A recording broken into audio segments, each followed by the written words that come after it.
Stay for the dreamers. Welcome and enjoy the storyline on this channel. Stay for the dreamers. Shik was overjoyed when he heard Theo's offer, and he almost revealed his intention to buy everything there. However, a harsh voice from behind startled them both, making Shik and Theo fall silent. A man with an arrogant face from the Royal Knight Guild and the Mage Guild, known as one of the richest guilds, asked Shik how he could make a secret deal with a traveling merchant. He claimed that it violated business ethics. Shik was still shocked, feeling confused and wondering how they could have known about the secret meeting. Were they spying on him? Meanwhile, the Royal Knight became even angrier and asked Theo if traveling merchants usually showed favoritism like that. He threatened to report Theo if he kept siding with certain people, which could make Theo lose all his customers. Hearing all that, Shik started to feel annoyed. Cherry tomatoes and detox scallions were items that could only be bought from Sejun and Theo, so whatever they do won't affect Theo's sales. They're just trying to pressure Theo. Now, the question is how Theo will handle this situation. Theo, on the other hand, looked deep in thought. Many people were watching him, and he didn't want to ruin his reputation. In the end, Theo decided to hold the auction as usual to sell his items. He asked if anyone objected, and with everyone's approval, the auction began. Theo calmly reached into his bag. He smiled and took out something special. He took out a basket of cherry tomatoes, which immediately caught the attention of the arrogant-looking man, who stared at the tomatoes with eyes full of desire.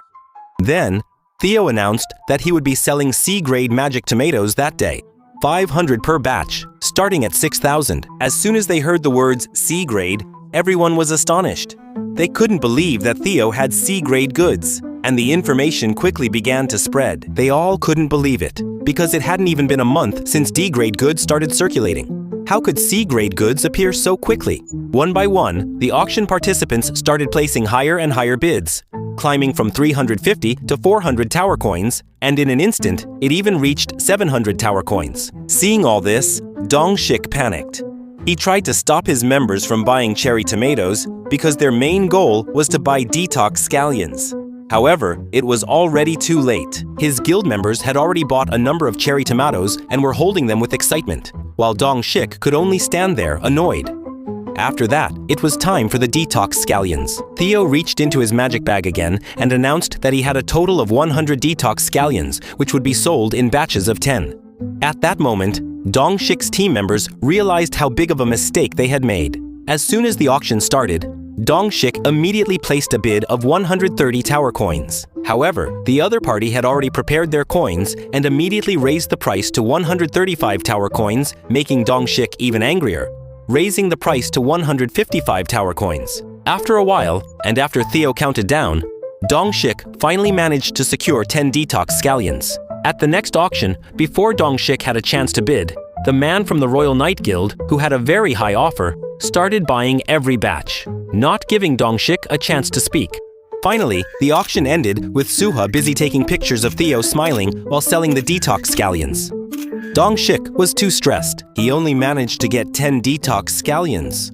Additionally, the man from the Royal Knights Guild, who was smiling slyly, started mocking Shik, belittling him for not being able to cooperate with other guilds, who ended up buying all the detox scallions. With an evil smile, the Royal Knights Guild and the Mage Guild left the place, saying that the Phoenix Guild could stay on this floor while they would continue to climb higher. Shik's team members began to realize how careless they had been and started apologizing to their leader, admitting that they had been too captivated by cherry tomatoes.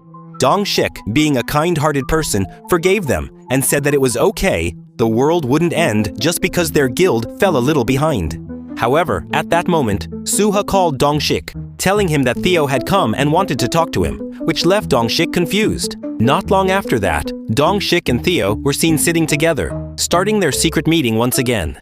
There, Shik explained everything that happened outside the tower, how he helped Sejoon's family move to a safe place called Hanam-dong, a place guarded by his guilds. After hearing the explanation, Theo began writing down all the details on paper, so he could convey all the information to Sejoon without any mistakes. Shik explained that because the Korean Association was strictly protecting Sejoon's family, Sejoon could focus on his mission without worry, because Sejoon is a talented hunter, and he is greatly needed by South Korea. After writing down all the details, Theo took something out of his bag and first thanked him on Sejoon's behalf, saying that Sejoon wanted to reward Shik for everything he had done for his family. Shik felt a little embarrassed and tried to say that he was only doing his duty. But before he could finish his sentence, Theo took out a large basket filled with grade C cherry tomatoes and detox scallions. Theo explained that in the basket there were 200 cherry tomatoes and 50 detox scallions. Shik was speechless, unable to say a word, and just stood there with his mouth open, surprised, not knowing how to express his happiness, because 50 detox scallions were enough for his team to climb to the next floor. Theo continued that Sejoon also said Shik could ask for anything from Sejoon in the future if he needed something, and Sejoon would sell good items at a cheap price. This is a reward from Sejoon for protecting his family. However, Shik must keep all of this a secret. After hearing all that, Shik smiled widely and agreed to keep this secret between himself and Sejoon, and also promised to do his best not to repeat what happened before. The matter involving Sejoon's family is highly confidential, so this is a big victory for Shik. However, that wasn't the end of it. With a confident smile, Theo laughed first, leaving Shik confused. Then, with a mischievous smile, he announced that he had a secret item he would sell only to Shik, and only that day, which made Shik even more curious and confused.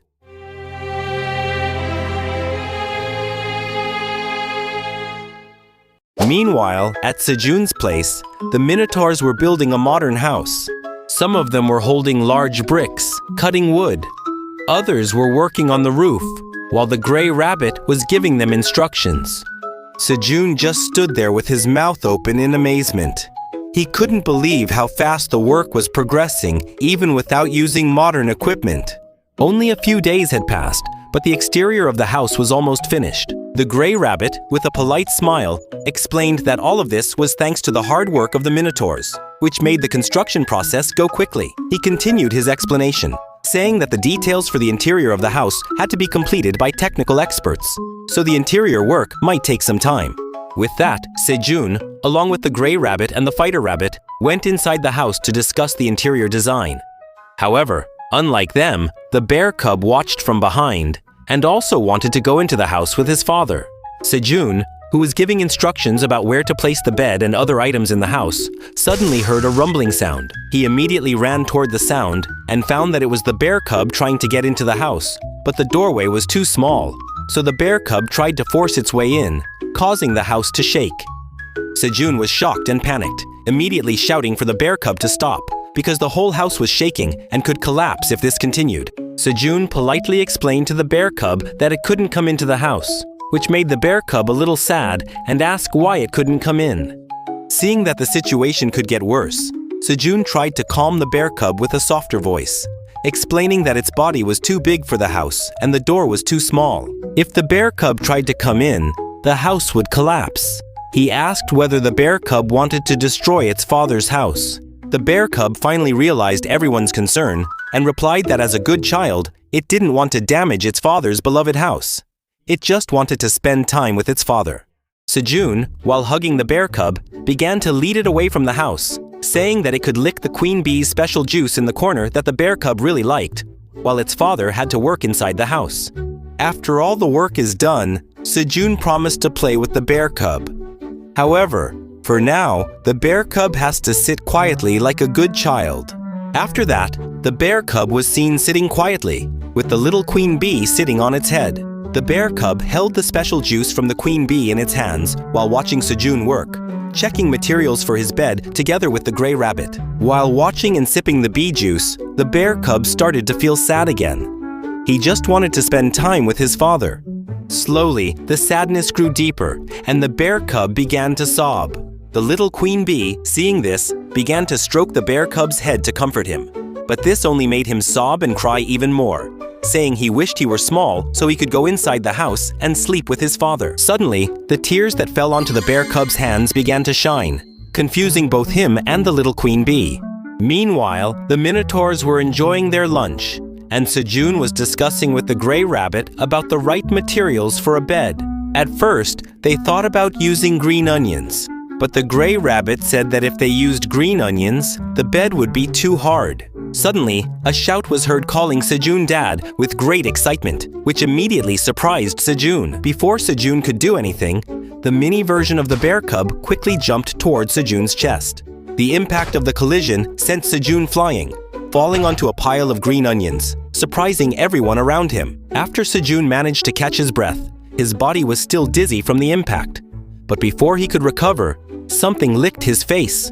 On Sejoon's chest stood a mini version of a bear cub who looked very happy, because now he could become small and spend all his time with his father. On Minotaur's chest, the mini bear cub showed 3 shapes that looked like honeycombs. Seeing this, Sejoon felt confused and surprised, not understanding what was happening. Sejoon was surprised to see the bear cub now sitting on his chest, so tiny. The bear cub, on the other hand, looked very happy. Sejoon slowly got up and lifted the bear cub, even though he was still confused and surprised by what had happened. Even the gray rabbit and the fighting rabbit looked surprised, and they didn't know what was happening. Sejoon, who was still confused about how the bear cub could shrink to that size, had shrunk back to the size it was when they first met. However, right at that moment, the system informed him that the bear cub had evolved into a giant red honey bear. Sejun, who was even more confused, asked if the bear cub had evolved into a honey bear just like what happened to Papa Rabbit and the fighter rabbit. However, the bear cub itself looked just as confused, not knowing what had actually happened to it, even though it was happy to be small again. The fighter rabbit, who was also happy, said that now they could play together like they used to. Meanwhile, Sejun felt curious and began to wonder if the bear cub would never be able to grow big again. To answer that question, the bear cub took a deep breath and suddenly started to grow bigger, surprising the fighter rabbit and the gray rabbit. Sejun, who was surprised, stepped back until he fell into a pile of leeks. Now, the bear cub had grown to twice its original size, almost as tall as the Minotaur. The bear cub stood with a proud smile. Meanwhile, the fighter rabbit looked like he was leaning against the bear cub's back. Minotaur number 3, who saw this happen, just watched with great curiosity. Meanwhile, Sejun looked very happy because now the bear cub could change its size at will. Minotaur number 3, who had analyzed everything that happened, then explained that in his opinion, the bear cub's desire to become small had caused this evolution, giving the bear cub the ability to change its body size. Sejun listened attentively, and Minotaur number 3 continued his explanation, saying that things like this sometimes happen to young monsters. Some monsters who truly desire something from the bottom of their hearts will obtain it in this way, through the power of the tower. However, this is very rare and only happens when they are truly in a desperate situation. Sejun was surprised to hear this explanation, and at that moment, the bear cub suddenly shrank back to its small size, surprising Sejun once again. Before Sejun could get confused or think any further, the bear cub happily jumped and clung to Sejun's leg, hugging him with a bright smile. After hugging Sejun for a moment, the innocent-looking bear cub asked if it could come into the house now, since it was smaller. Sejun listened with a sad face. He finally realized the bear cub's true feelings, just wanting to feel his father's love. Sejun, who was too busy with his work, often neglected this innocent little child. Sejun felt touched, and without hesitation, immediately hugged the bear cub tightly. They stayed in that embrace for a while. Sejun realized his mistake, and with a gentle and polite voice, apologized for failing to understand the bear cub's feelings, promising to give love and hugs until the bear cub felt satisfied. Sejun stood holding the bear cub in his arms and began to walk while telling the bear cub that they would look around the inside of the house together. Gray Rabbit returned the hat to Sejun, and the bear cub looked very happy. Sejun, along with Gray Rabbit and Fighter Rabbit, then decided to make a separate bed for the bear cub inside the house, which made the bear cub even happier. The bear cub started cheering happily in Sejun's arms. However, soon the bear cub asked another question. This time, the bear cub wanted to know if, after shrinking, it could also enter the food storage cave. This question surprised Sejun, and old memories resurfaced in his mind, recalling the first time he met the bear cub and saw it eat up all the food supplies in the cave. Now, Sejun felt conflicted. He didn't want to make the bear cub feel sad again. However, he knew that letting the bear cub enter the cave was not a good idea. Sejoon turned to the fighting rabbit and saw the fighting rabbit's reaction, which clearly showed that letting the bear cub enter the storage cave was not the right decision. On the 37th floor, Theo finally took out the sweet sun pumpkin potato that he had brought by accident. Theo politely handed the potato to Shik. Shik, who was confused and curious, checked the status of the potato and was surprised to find out that it was a mutant potato infused with the benefits of sunlight from the tower's highest floor. After consuming it, the potato will burn 200 grams of fat. But more importantly, the consumer will gain fire resistance for 5 hours. This potato is classified as a Class C item. This legendary item can solve many problems. One of them is South Korea's #1 hunter, Sejoon, who is a living legend and the first person to break through the 52nd floor. However, the boss on that floor is a fiery wild boar, a powerful monster with fire attacks that guards the waypoint on the 52nd floor. The fierce battle between Sejoon and the 52nd floor boss monster lasted for 3 days and 3 nights, ending in a draw. Both sides suffered severe injuries. In that battle, Sejoon was hit by a fire curse that kept burning his body, and it would also burn anyone who got close to him. The only way to withstand the curse was to stay in a cold area at all times to lower his body temperature. At that time, many people thought Sejoon's adventure was over. Even though Sik was holding this legendary item, he still couldn't believe the magical effects it had. With this potato, they could temporarily calm the fire curse that afflicted their teacher, Sejoon, and they could also defeat the fiery wild boar. If they managed to kill the fiery wild boar, the curse would be lifted, and the legendary South Korean hunter, Sejoon, could return. After that, Sik's attention shifted to the green detox onion pig, which could also easily help them clear the 38th floor. Today truly became the greatest day in Sik's life. Filled with happiness and gratitude, he thanked Theo. Although Sejoon might not know, the help he had given was tremendous for Sik and the Phoenix Guild. He promised that they would do everything they could to help Sejoon in the future. Even so, in his heart, Sejoon just smiled slyly because Sik had taken home all the sun pumpkin potatoes, so no one would find out about Sejoon's mistake. After receiving the tower coin from Sik, it's time for Sejoon to leave. This truly became a win-win situation for both of them. Sometime later, Sik returned from the forest cheerfully, waving his hand, and when he saw his teammates looking gloomy, they were surprised to see Sik carrying a basket full of Class C cherry tomatoes and green detox scallions. His appearance truly shocked all the team members. Sik explained how he got those ingredients from Sejoon secretly, and announced that before they left the tower, they would attack the 38th floor.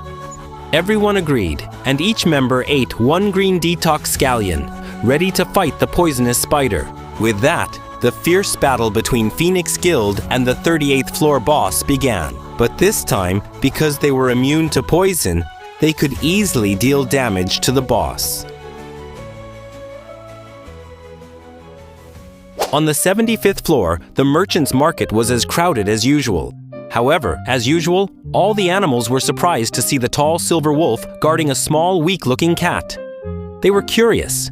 Who exactly was this cat? But Theo didn't care about their stares.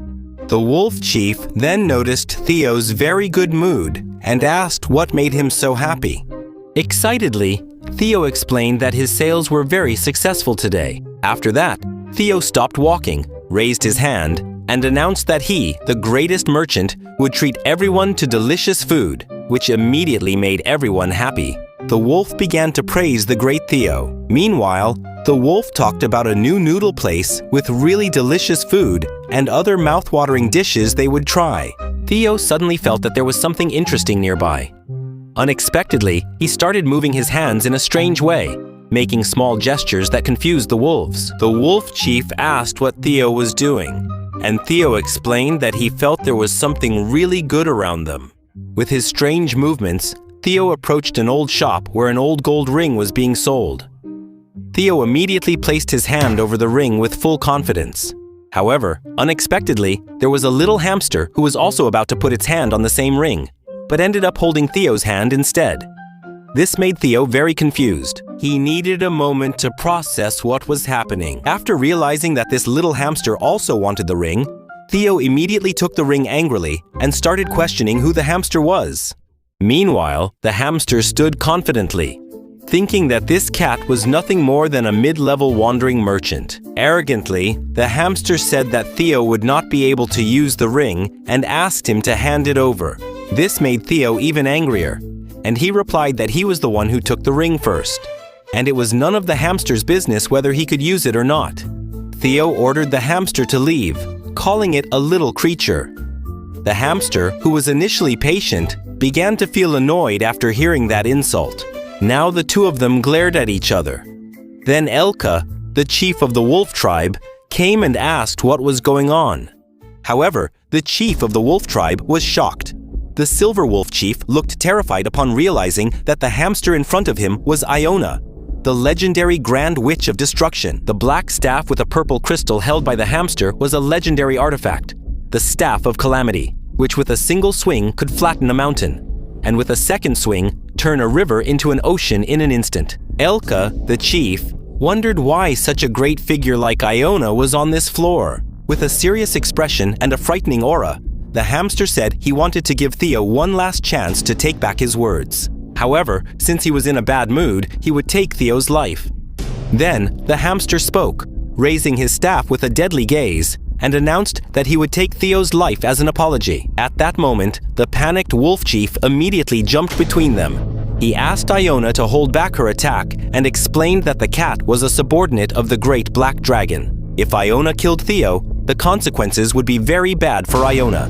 Hearing the words, "Black Dragon," Iona stopped attacking and landed calmly on the ground. The wolf chief felt very anxious, wondering what to do next. Iona then asked the wolf chief to introduce himself. With great respect, the wolf chief bowed and introduced himself as Elka, the chief of the Silver Wolves. After hearing the introduction, Iona asked with a serious face whether Elka realized what he had just said. If Elka lied about being the representative of the Great Black Dragon, Elka would die. While continuing to bow, the chief of the wolf tribe swore by the name of his tribe that Theo was indeed a subordinate of the Great Black Dragon. Meanwhile, Theo, who felt like he was in an advantageous position, kept shouting at Iona, asserting that he was indeed a subordinate of the Black Dragon, and that trying to kill a subordinate of the Black Dragon would be severely punished. At that moment, Iona finally calmed down. She no longer wanted to kill Theo, and in a polite tone, she asked if Theo could prove that he was a subordinate of the Great Black Dragon. Only then would she let Theo live. Theo, who was confused, didn't know how to prove it. Iona then suggested that Theo take her to meet the Great Black Dragon. If Theo really was the Black Dragon's subordinate, that would be very easy for him. However, Theo, who was annoyed by the request, asked why he should take that hamster for free. Hearing that, Elka felt like her soul almost left her body, afraid that Theo would keep talking like that and make Iona angry, which could be fatal for everyone. However, as usual, Theo remained stubborn. He kept staring at the hamster with a sharp gaze. Elka started to feel anxious and panicked, afraid that the great mage would get angry again and kill them all.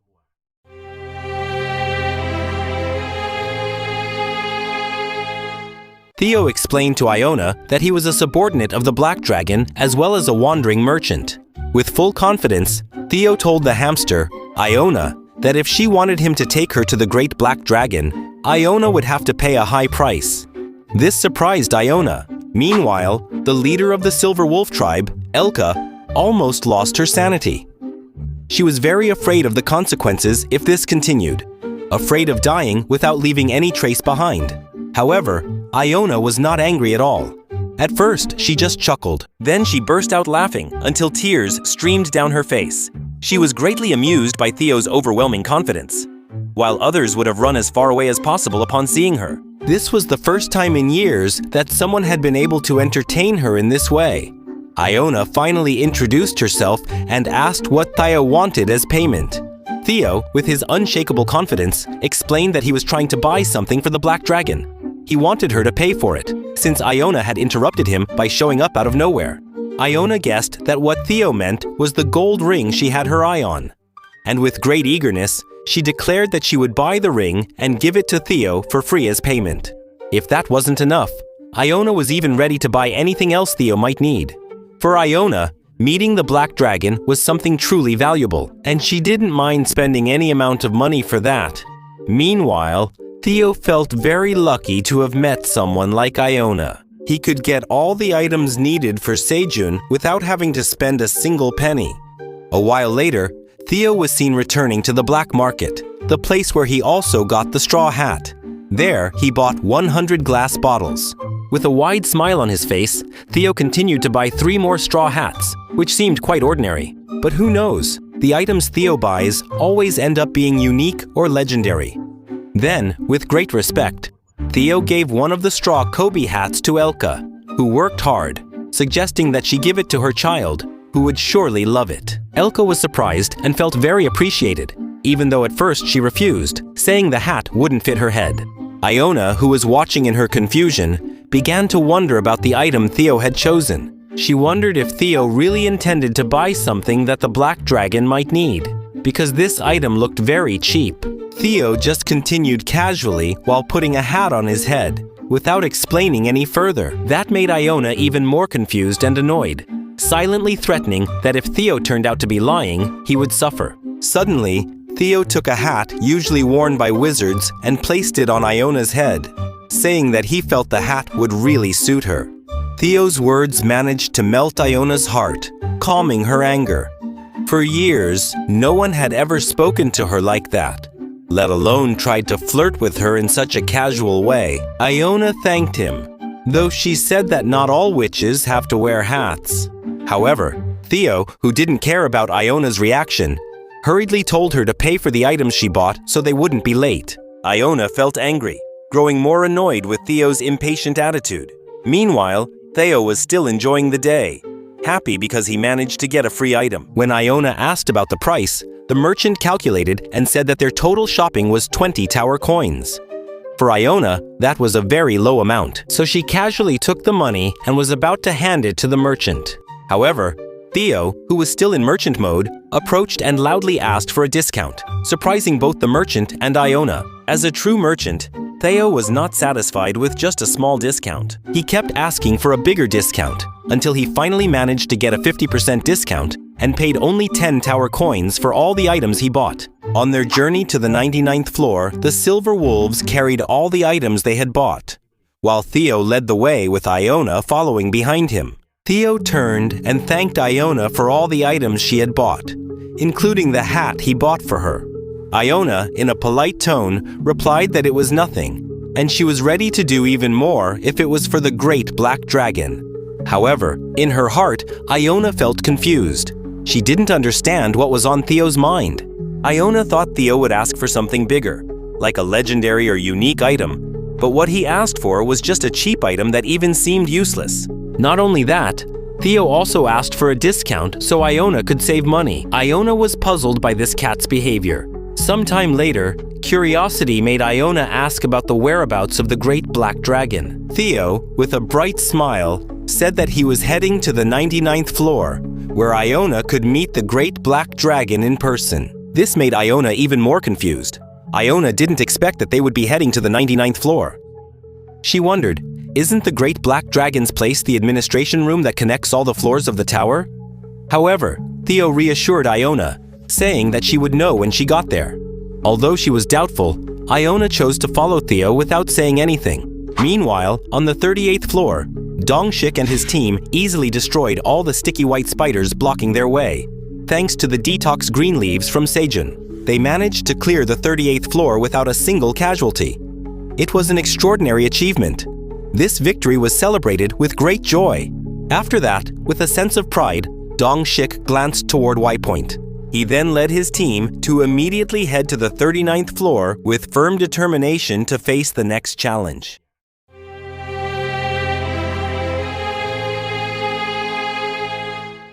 On the first floor of the tower, Michael, who was managing the tomato farm, received news that the Phoenix Guild had successfully conquered the 38th floor. He was surprised at how they could defeat the floor boss so quickly, while the entire floor was filled with poisonous spiders. His subordinate then explained that they had found information about a new plant, the detox green onion, which had poison-resistant properties. This plant gave a huge advantage to the Phoenix Guild, and Michael became even more frustrated. They hadn't even managed to cultivate cherry tomato plants yet, and now a new type of plant had appeared.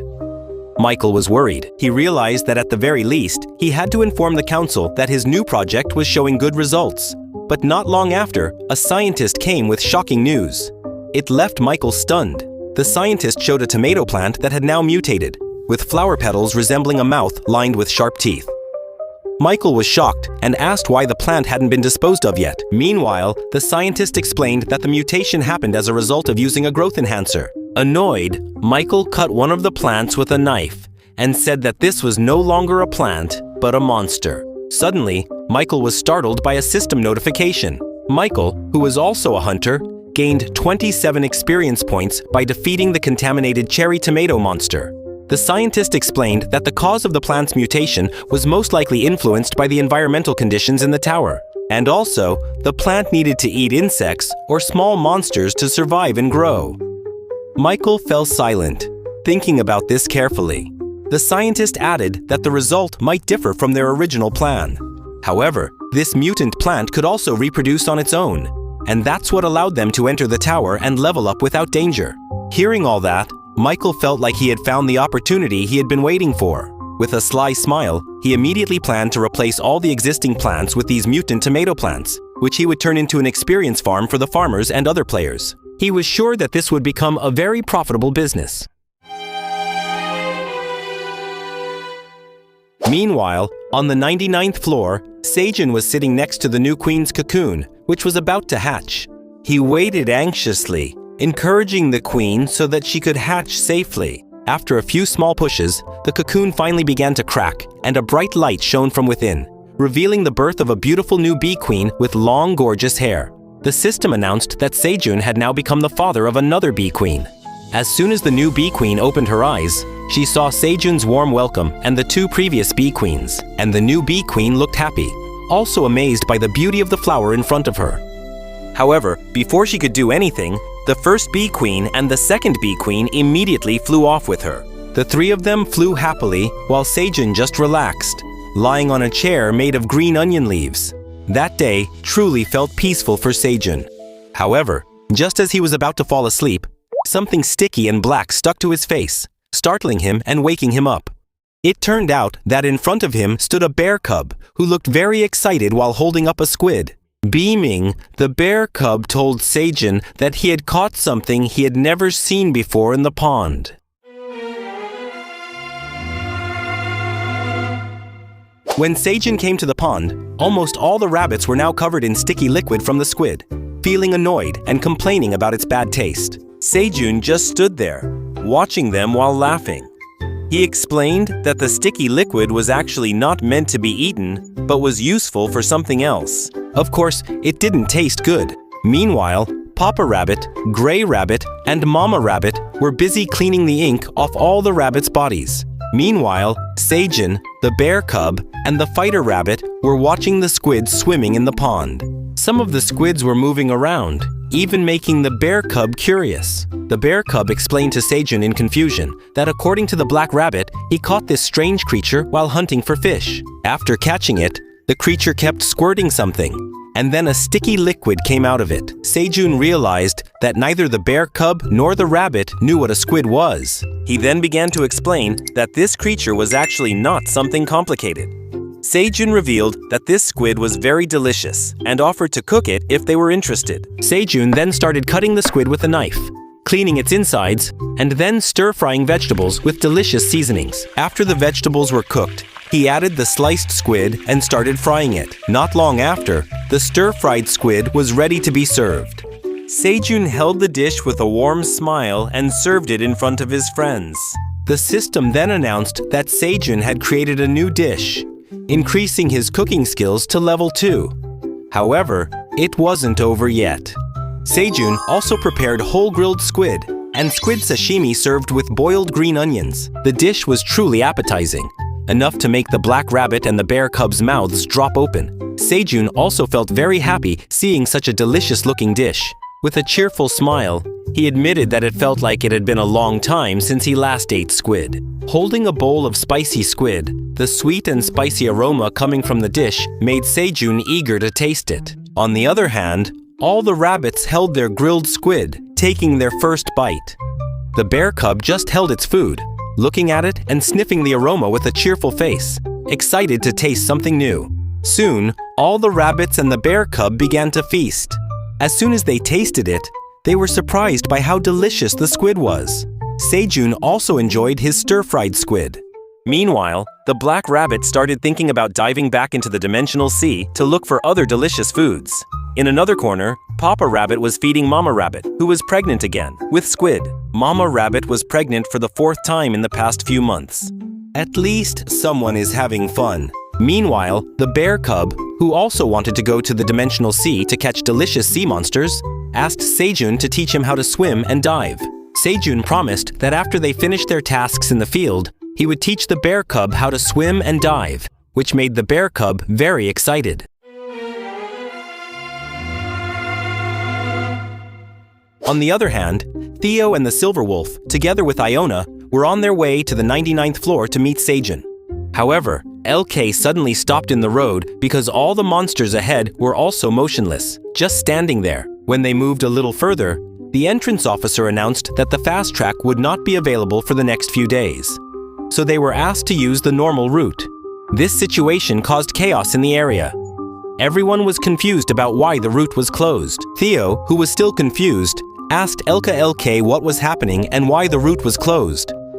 LK explained that he also didn't know what was going on. At the same time, Elko came and told Chief LK that after asking around, he found out that the red locusts had started destroying the floors one by one. A few days ago, they appeared on the 69th floor. LK was also surprised to hear that news. Iona then decided to give an explanation to Theo.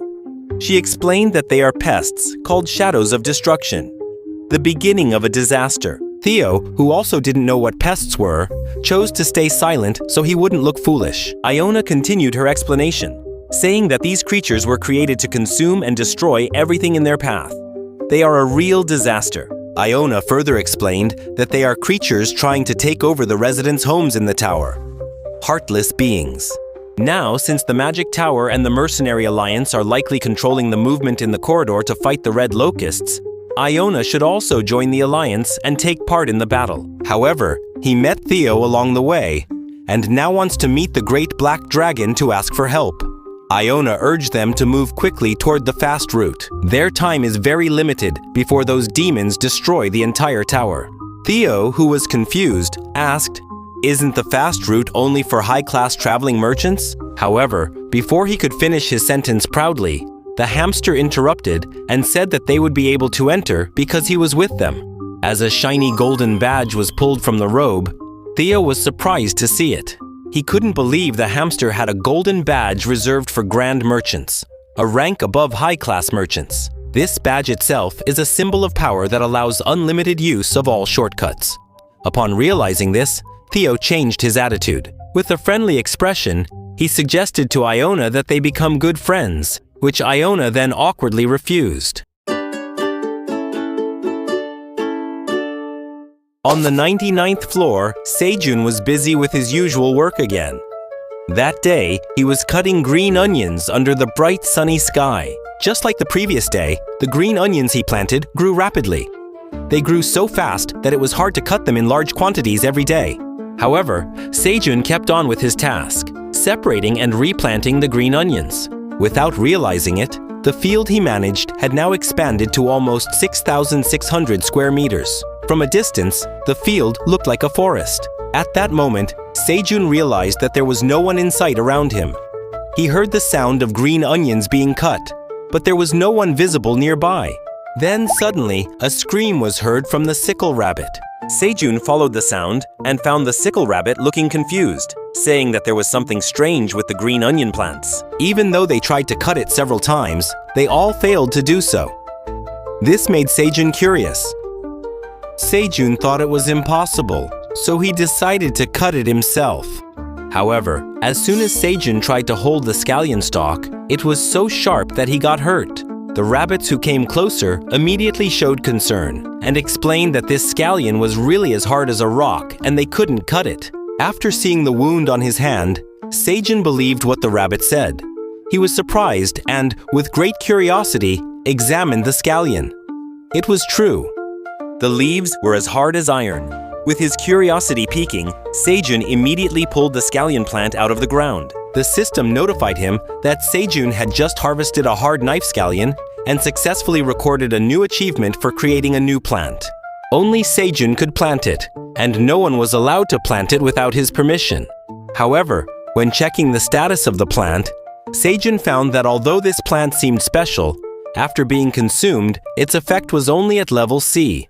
Only the sharpness and durability of the Scallion made it special. Though disappointed the plant had no special effects when eaten, Sejoon quickly began planning something big. With full confidence, he held the Scallion like a sword and cut another Scallion with a single swing. It cut through the Scallion like butter. That's how sharp it was. A satisfied smile appeared on Sejoon's face, and he was determined to plant more of this type of Scallion. He was confident that he had big plans for this discovery. However, suddenly, the system gave a surprising notification. The tower manager, Aylin, was crying and asking to talk about what was worrying her. This made Sejoon anxious. A few days earlier, he had tried to contact Aylin, but he was ignored. Now, Sejoon was worried and asked what had happened. As soon as she heard the concern in Sejoon's words, Aylin cried even harder. Sejoon became even more panicked, not knowing what to do, and asked Aylin to calm down and explain her problem. Aylin was finally able to calm herself down and explained that a swarm of red locusts had attacked the 67th floor. If left unchecked, those insects would destroy the entire tower. Sejoon and the monsters listened carefully. However, Mama Rabbit and Papa Rabbit's faces turned pale when they heard about the red locusts. Not long after, Mama Rabbit felt weak and almost fainted. Papa Rabbit quickly calmed her down, worried about the baby in her belly. Seeing their reaction, Sejoon remembered that it was the red locusts that had destroyed the Rabbit Kingdom in the past. Aylin confirmed Sejoon's memory. Sejoon then started to worry and asked for more explanation about the red locusts. Aylin explained that a single locust is not dangerous, but their rapidly growing numbers make them unbeatable. They consume everything in front of them, reproduce, and their numbers keep increasing. Now, their numbers are so great that it's almost impossible to destroy them. If these locusts weren't dangerous, then there wouldn't be a single living creature left on the 67th floor. After that, they will continue invading other floors, and sooner or later, they will reach the 99th floor where their numbers will become so great that they could destroy the entire floor, even if all the monsters there gathered together. Aylin expressed that he really wanted to go out and help. However, he was stuck where he was and couldn't contact his father. He felt very sorry and asked Sejoon for help. After thinking for a moment with a serious expression, Sejoon assured that he would do everything he could to help Aylin. To calm Aylin down, Sejoon enthusiastically said that he would help however he could. The tower is Sejoon's home, and he would not let it be destroyed just like that. Sejoon explained that the rabbits, wolves, and even the minotaurs would leave their work and help Aylin if it was to save the tower. The rabbits also expressed their willingness enthusiastically, asking the tower manager to trust the tower residents more. Aylin was touched when she heard this. Her heart was pounding seeing Sejoon, who was always ready to help her. However, even though Sejoon promised to help, he himself was still confused about how to solve this problem. Sejoon couldn't even leave the 99th floor. So how could he face the red grasshopper on the 67th floor? Then, Theo arrived and greeted Sejoon. Sejoon also greeted Theo and almost told him about the grasshopper problem, but he stopped when he saw a small creature resembling a mouse next to Theo. Theo enthusiastically introduced Iona to Sejoon, saying that Iona wanted to meet him. Iona then bowed respectfully and introduced herself. With curiosity, Iona asked if Sejoon was the great black dragon. Sejoon was surprised and confused to see a small hamster that could talk. Meanwhile, the bear cub looked excited, hoping for a new friend to play with.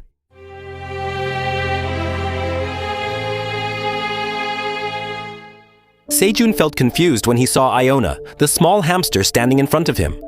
Theo proudly told the story of his encounter with Iona.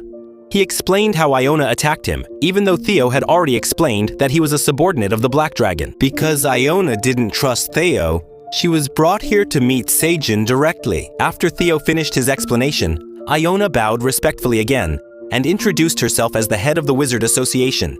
conveying her greetings to the Great Black Dragon. Aileen then explained that Iona's arrival might be related to the issue of the Red Locust attack on the 67th floor, where the tower manager did not come to provide assistance. Aileen continued that if Iona was truly an association head, then she must be a powerful high-level monster. Aileen asked Sejoon to pretend to be the Great Black Dragon and listen to what Iona wanted to say.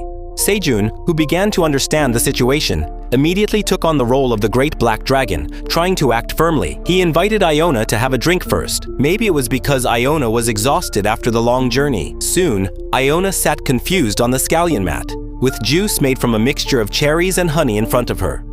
Sejoon explained that this was the only drink he had, but he was sure she would like it because it tasted good.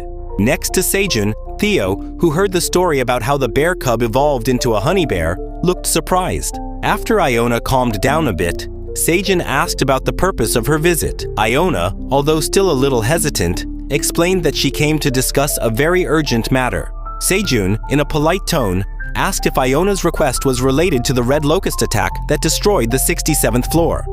Iona fell silent for a moment, then began to speak seriously, praising Sejoon for knowing about the issue. She asked why Sejoon didn't get involved, why he didn't come to help. Sejoon, although feeling awkward, finally explained his situation. He apologized for not being able to step in yet, but there were circumstances preventing him from leaving this floor. In the middle of their conversation, Theo suddenly interrupted, calling Sejoon director and asking for help. Meanwhile, the bear cub also chimed in, calling him dad and asking for food. This made Sejoon a little angry, and he started scolding them, reminding them to mind their manners and pay attention to the important guest who was present. Iona, who was still confused, tried to understand who the person in front of her really was. She had expected the Great Black Dragon to be terrifying. However, the atmosphere here was too relaxed and didn't match her expectations. She began to doubt whether Sejoon was really the Black Dragon. Her analysis was thorough. She didn't feel the magical energy that usually surrounds a black dragon. On the contrary, Sejoon looked more like an ordinary human. There wasn't even a strong magical aura. However, Iona also noticed traces of powerful magic on some of Sejoon's equipment. Because of that, Iona began to wonder, who exactly is Sejoon? However, when Iona tasted Sejoon's special juice, an incredible sensation immediately spread throughout her body. Her immense mana surged as she drank the thick red liquid, which turned out to be very sweet and delicious. Iona was surprised, wondering what she had just experienced. Sejoon explained that it was juice made from magical cherry tomatoes mixed with honey. Iona's eyes immediately sparkled with enthusiasm. She couldn't hide her excitement as a mage who was always seeking new knowledge. She then asked to see the magical cherry tomatoes. Sejoon happily ordered Papa Rabbit to bring some magical cherry tomatoes.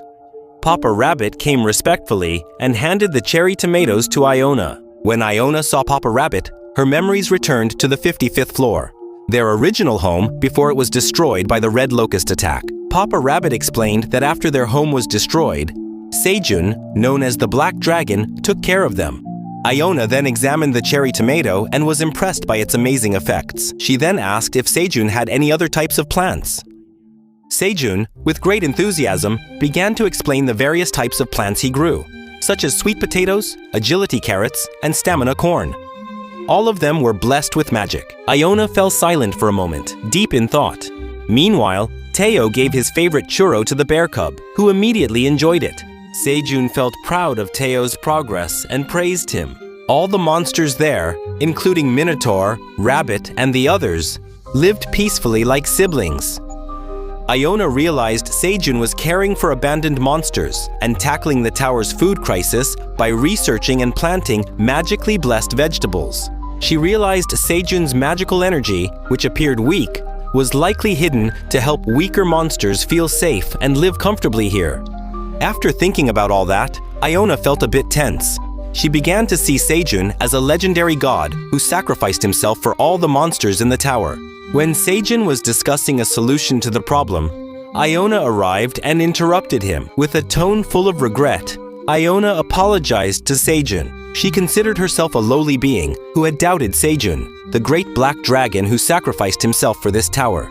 Without hesitation, Iona bowed deeply and lowered her head, continuously apologizing for her mistake. Sejoon was confused, not understanding what was happening. but he didn't have a chance to ask further because Iona, who had just seen the green onion, was surprised. Sejun, who immediately noticed what had caught her attention, explained that he believed this green onion could be the solution to the red grasshopper problem. Iona then checked the item's status and found that it was something she didn't recognize, namely a green onion knife. Her confusion deepened as she wondered how a green onion could solve such a big problem. Sejun then began to tell a story about the Eskimo tribe, who had a way of killing fierce wolves with just a drop of blood on a scratched knife. In that story, the Eskimo tribe used a knife frozen with blood and planted it upside down in the snow. The hungry wolves would smell the sweet scent of blood and start licking the knife. Over time, the knife would cut their tongues. However, because the extreme cold made the wolves' tongues numb, they didn't realize the blood kept flowing until the wolves died. That story gave everyone chills. Theo, sitting on Elka's head, said it was too scary and told Elka never to lick a knife if hungry.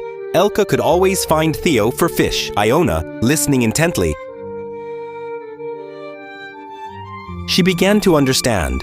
The red grasshopper couldn't distinguish between regular green onions and these sharp ones. They would foolishly jump onto it, thinking it was food, and would die in the process.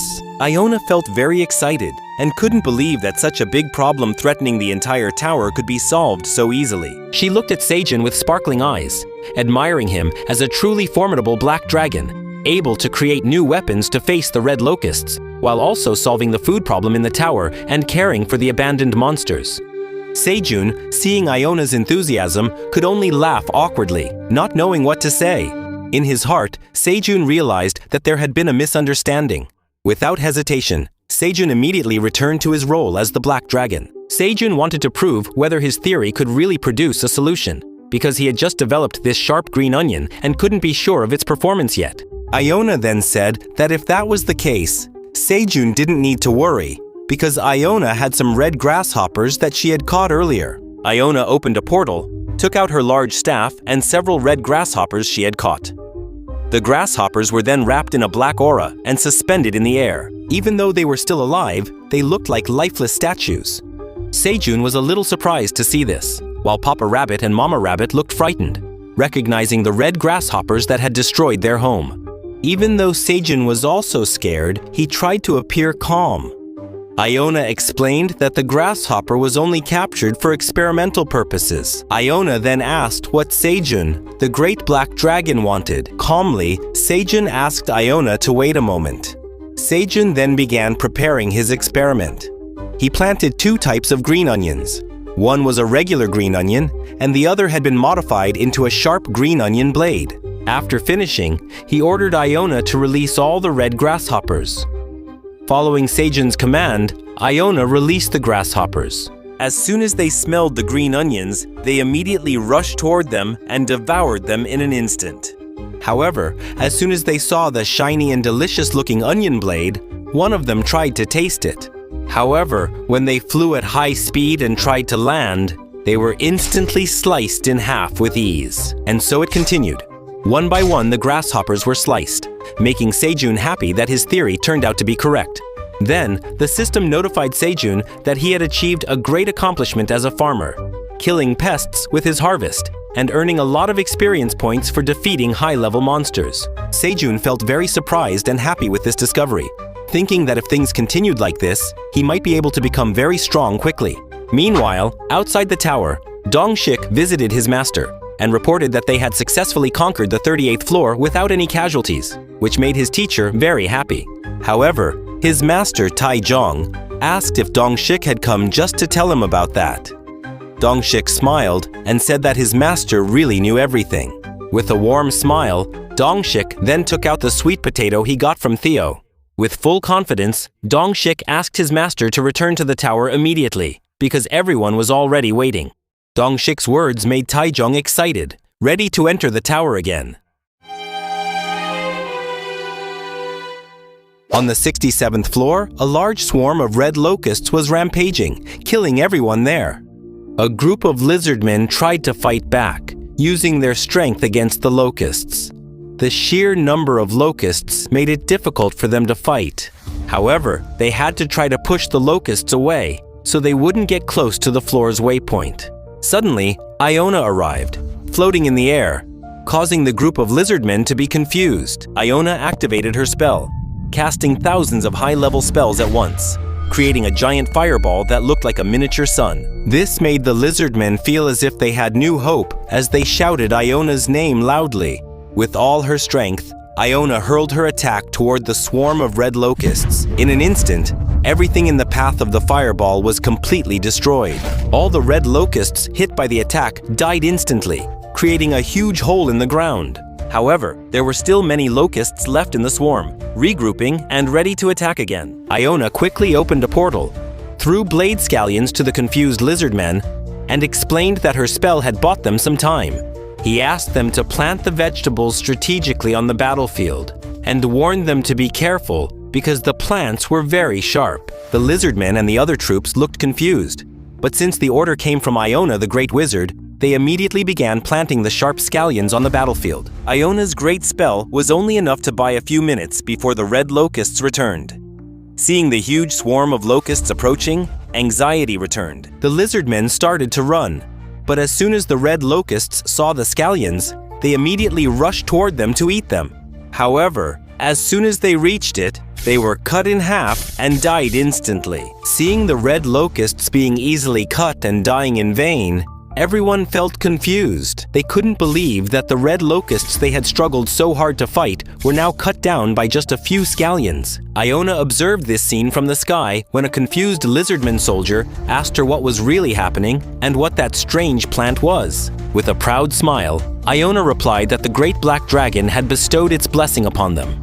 Hearing the black dragon's name and the blessing, everyone grew more confused. Iona, in a loud voice, announced that she had met the great black dragon and that this magical plant was planted by the black dragon itself. Therefore, the red locusts would not be able to get past the barrier created by these sharp scallions. Iona instructed them to only kill the red locusts that managed to get past the scallion barrier. Hearing that the black dragon was on their side, everyone felt their spirits rise again, and with renewed strength, they began to destroy all the remaining red locusts while praising the name of the great black dragon.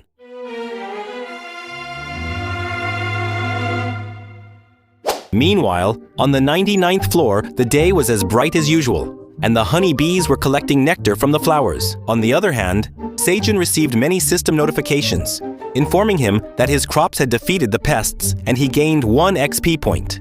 Sejun felt happy because the plants he grew could help, and he gained XP without having to do anything. Next to Sejun, the bear cub stood with a sharp scallion, watching him attentively. He then gathered all his strength, trying to split the scallion, and in an instant, he succeeded. The bear cub felt very happy. With great excitement, the bear cub turned around and told Sejun that he had managed to split the scallion in two. Sejun, who watched with a joyful smile, praised the bear cub, saying that he had done a very good job, making the bear cub feel even prouder. Sejun then explained that the scallion was very tough. He was worried about how to split and plant it.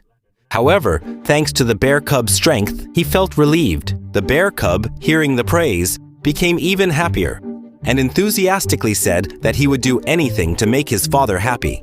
As a reward, Sejun gave honey juice to the bear cub while patting the bear cub's head, who looked relaxed and relieved. A few days ago, Sejun made a deal with Iona to build a line of defense against the red locusts using these sharp green onions.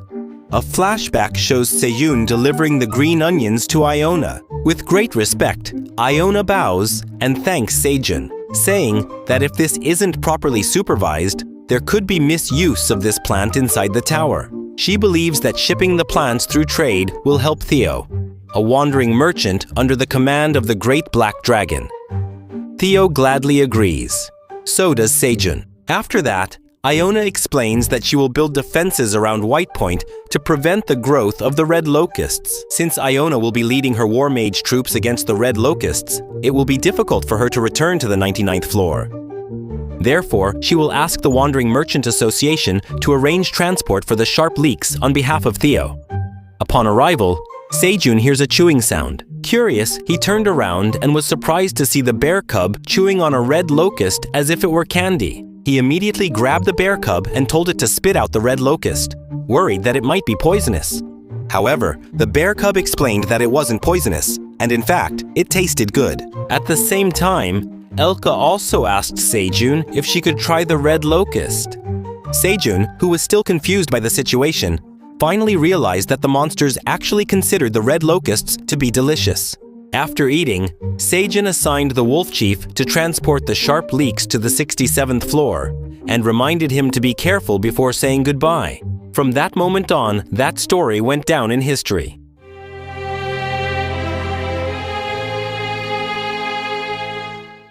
The lizardmen fought bravely against the red locusts on the 67th floor, and now they are using the locust corpses as food. However, because there are so many red locusts, the supply of meat is far more than they can consume. There are so many red locust corpses that they form a huge pile.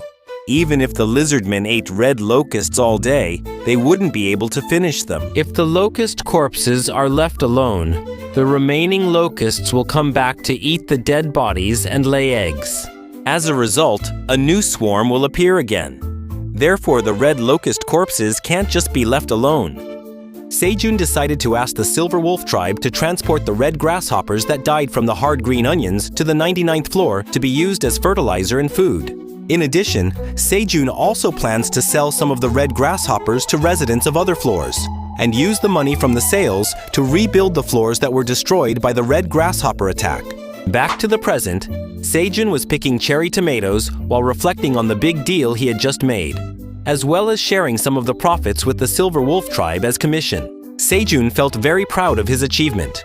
However, suddenly someone appeared, fanning Sejun with a fan made from green onion leaves. Sejun, in a loud voice, shouted, asking to be fanned properly, because the breeze he felt was not refreshing at all. The person Sejun was talking to was none other than Theo, the merchant cat. After Sejun realized that Theo was the one who took his sweet potato plants and sold them instead of returning them, Sejun decided to demote Theo to a servant and ordered him to do whatever he was told. Theo, with a sad face, complained that his hands hurt and asked if he could go back to being Theo the merchant cat. Sejun, looking angry, told Theo it had only been 5 minutes since he started fanning and added that selling yellow sweet potatoes was a major sin. Fortunately, Sejun could still replant the yellow sweet potatoes by dividing their sprouts, otherwise they would have almost lost the new crop forever. Meanwhile, Sejun kept scolding Theo. Theo just sat there with a sad face, fanning Sejun while regretting what he had done and promising not to repeat it again in the future. Then, Theo suddenly looked excited, revealing that he was relieved because he had only sold the yellow sweet potatoes to Shik, a good hunter whom he trusted to keep the secret. Theo explained excitedly that after seeing the effects of the yellow sweet potato pumpkin, Shik was very happy, like winning the lottery, and this increased the trust between them. According to Theo, he had done a great job. However, Sejun, who was listening silently with an annoyed expression, asked Theo to fan for another 30 minutes, which surprised Theo. After that, Theo was seen crying while fanning, complaining that he really tried hard to fan Sejun as ordered, and his hand hurt a lot. He begged for the fanning time to be reduced. However, Sejun remained silent. Instead, Sejun complained that his shoulder suddenly felt sore. Hearing this, Theo immediately stopped fanning and offered to check Sejun's shoulder and give him a massage. Sejun, who was enjoying the attention, thought about teasing Theo a little longer. However, notifications from the system suddenly began to fill Sejun's view. Not long after, the system announced that Sejun had leveled up to level 20 and received 50 tower coins as a reward. Sejun cried, feeling very happy, and jumped up from his seat. Surprised by the rapid level up, it felt like a dream to him. Seeing such quick progress without having to work hard, Sejun was very happy, imagining if things continued like this, he could reach a high level and increase his mana. While Sejun was thinking, Theo, who was angry, interrupted him, reminding Sejun that he should sit down because his back hurt. Theo firmly asked Sejun to sit down so he could give him a massage. However, before Sejun could say anything, Theo climbed onto Sejun's face and started rubbing it. Theo shouted, saying that it seemed like Sejun's face also needed a massage, which made Sejun uncomfortable. In a far corner of the 99th floor, Mama Bear was fighting against several corrupted tree monsters. More precisely, Mama Bear was crushing them as if they were just weak monsters. Mama Bear was very annoyed because for some time now, tree monsters from the west kept invading her territory, and all she could do was destroy them. Even so, she really wanted to go home and see her child. Mama Bear was also curious about what Sejun would cook for her when she got back.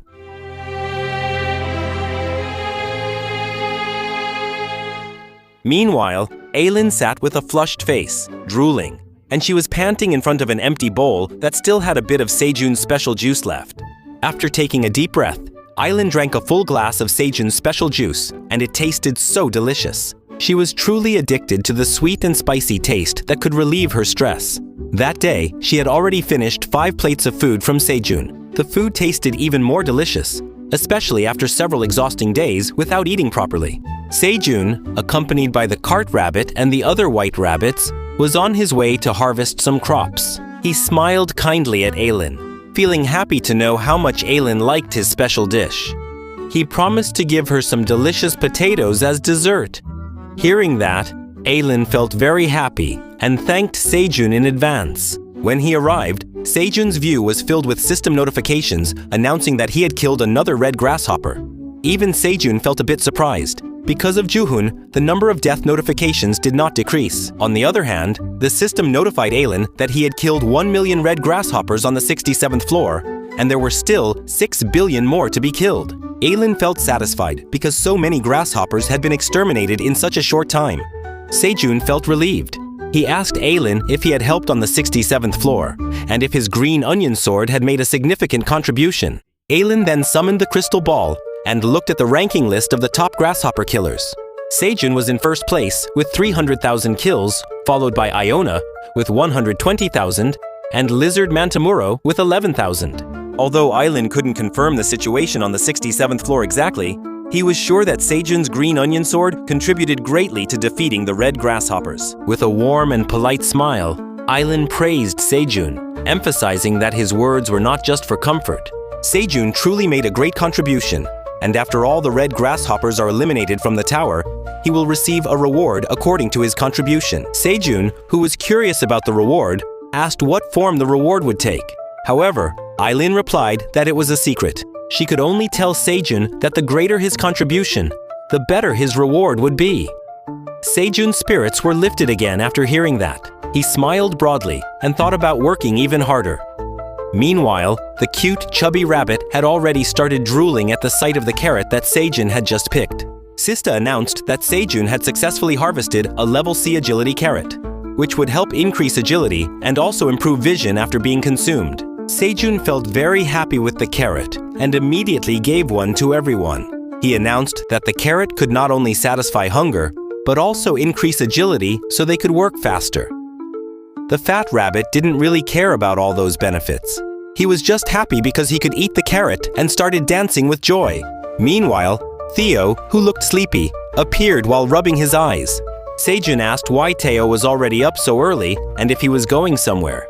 Theo replied that he would be leaving soon. After bringing the pack of wolves to the 67th floor, he planned to head to the 38th floor with Elka while collecting the corpses of red grasshoppers. Sejun smiled and asked if Theo had picked the plants correctly this time, adding he'd help if Theo had trouble recognizing them. Feeling annoyed, Theo started yelling and complaining, questioning Sejun's view of him. He swore he wouldn't make the same mistake again. However, the small conversation was interrupted when the gray rabbit came over and, with a cute smile and a polite tone, announced that Sejun's house had been completed. A few moments later, Sejun, Theo, the bear cub, and all the rabbits stood in front of the newly built house. Sejun observed the house carefully. Sejun looked at the roof of his house, which was made of green onions, all the way to the kitchen, which had 2 neatly arranged stoves. Everything seemed just as he had requested, and Sejun was amazed to see how the gray rabbits managed to pull it all off so well. Theo, still astonished, kept looking at the house with his mouth open. Meanwhile, the bear cub who entered the house asked how the floor could be so warm. Sejun then lay down on the floor, which felt very comfortable and soft. The bear cub, Theo, and the other rabbits followed, enjoying the comfort of the heated floor. Theo, feeling very relaxed, immediately fell asleep. Sejun explained that this heated floor can help relieve fatigue if you lie on it. Sejun then got up and curiously asked the gray rabbit how they managed to make it, since Sejun felt he had never explained how the heated floor worked. The gray rabbit explained that among the traveling merchants, there was a tribe who also lived in houses with a similar style. And he knew exactly how this heated floor worked. So building a house with that feature was an easy job for him. After that, Sejoon, the bear cub, and the gray rabbit sat on the porch of the house. Theo was busy scratching the house walls. Sometime later, the bear cub, who was standing in front of a small room that looked like a storage room, heard a strange sound coming from inside. Theo, who was curious, immediately checked and made sure that the sound was really there. Sejun, who was also curious, opened the door carefully. Inside, he saw the crescent rabbit alone with a gray rabbit. The crescent rabbit was surprised and embarrassed. Sejun immediately covered the bear cub's eyes and pulled Theo away. For a moment, even Sejun felt a little embarrassed. The crescent rabbit quickly closed the door again. Meanwhile, the confused bear cub asked why Sejun covered his eyes and why they were running. Sejun stood outside the house, exhausted and out of breath. He felt like he was being driven out of his own home.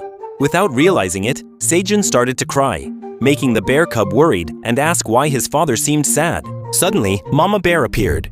She greeted Sejun gently, and the bear cub, who was happy to see his mother come home, immediately jumped with joy.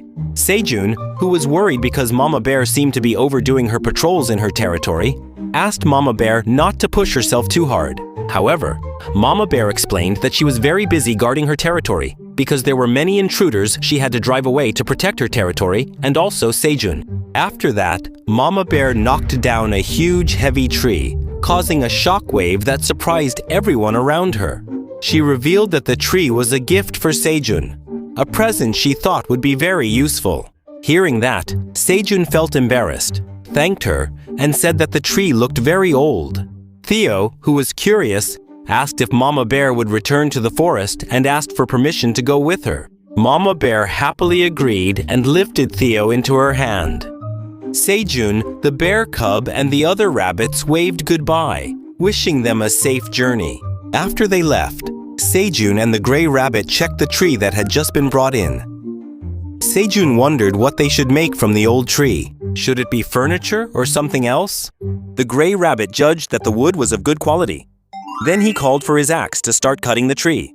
However, before he could start, a red light appeared from the hole in the tree, surprising the gray rabbit. Suddenly, a large vine appeared and wrapped tightly around the gray rabbit's body, making it hard for him to breathe and causing him tremendous pain.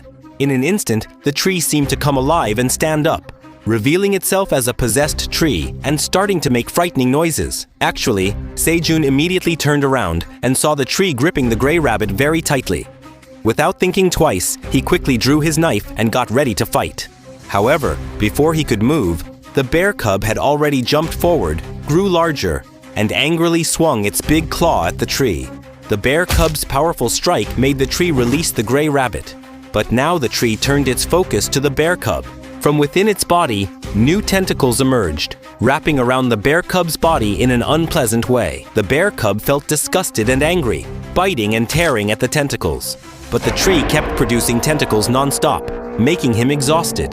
Sejun, who was panicked and didn't know what to do, watched as the bear cub was increasingly squeezed by the tree's tentacles. Iona, seeing the situation, was immediately shocked and wondered what was happening. She called the tree a corrupted ent. Sejun, who was getting more and more panicked, asked Iona how to defeat it. Iona quickly started searching for information about the ent. Within seconds, she managed to find the tree's weakness. There was a fruit growing inside it. If Sejun could pierce the fruit, the tree would die. Sejun, who was scared but had no choice, decided to take action. He asked the bear cub to make itself smaller and run away immediately. The bear cub, who quickly followed the order, managed to free itself from the tree's grasp. Seeing the opportunity, Sejun immediately ran toward the tree, and with incredible speed, managed to stab the heart of the corrupted tree. The tree let out a strange sound, as if it was feeling both pain and pleasure at the same time. But in the end, it collapsed and fell to the ground. Sejun, although relieved, still felt anxious, thinking that everything was over. However, what happened next surprised him. The sound of footsteps could be heard approaching. The anxious bear cub grabbed Sejun's leg and urged him to turn around quickly. When Sejun turned around, he couldn't believe what he saw. Hundreds of small trees resembling ents began moving toward them. and Sejun started to get anxious, then shouted that an intruder had arrived. The corrupted little trees began to slowly approach Sejun. The bear cub, already filled with rage, started to grow larger. His body hardened and his hate-filled eyes stared straight ahead. Sejun was just as ready. He drew his knives, ready to face the threatening little trees with a serious fighting stance. He turned around and ordered Gray Rabbit to summon the entire rabbit army and anyone else who could help in this fight. Gray Rabbit ran as fast as he could, not wasting a single moment. Meanwhile, the bear cub, with determined steps and eyes full of anger, jumped high and growled loudly. His bravery startled the little ant trees, but they didn't have time to move or dodge. In an instant, the bear cub's feet struck the ground, smashing the corrupted little ant tree nearby into tiny pieces, creating a shockwave that shook the surroundings. However, the bear cub's anger had not subsided. He began to destroy every little ant in sight, crushing them with his fists. Sejun was just as quick to respond. With a knife in his hand, he jumped into the middle of the battle. With incredible agility, he began to cut down the little ants one by one, easily splitting them in two. Every time an ant was split, thick and sticky fluid oozed out, accompanied by an annoying hissing sound.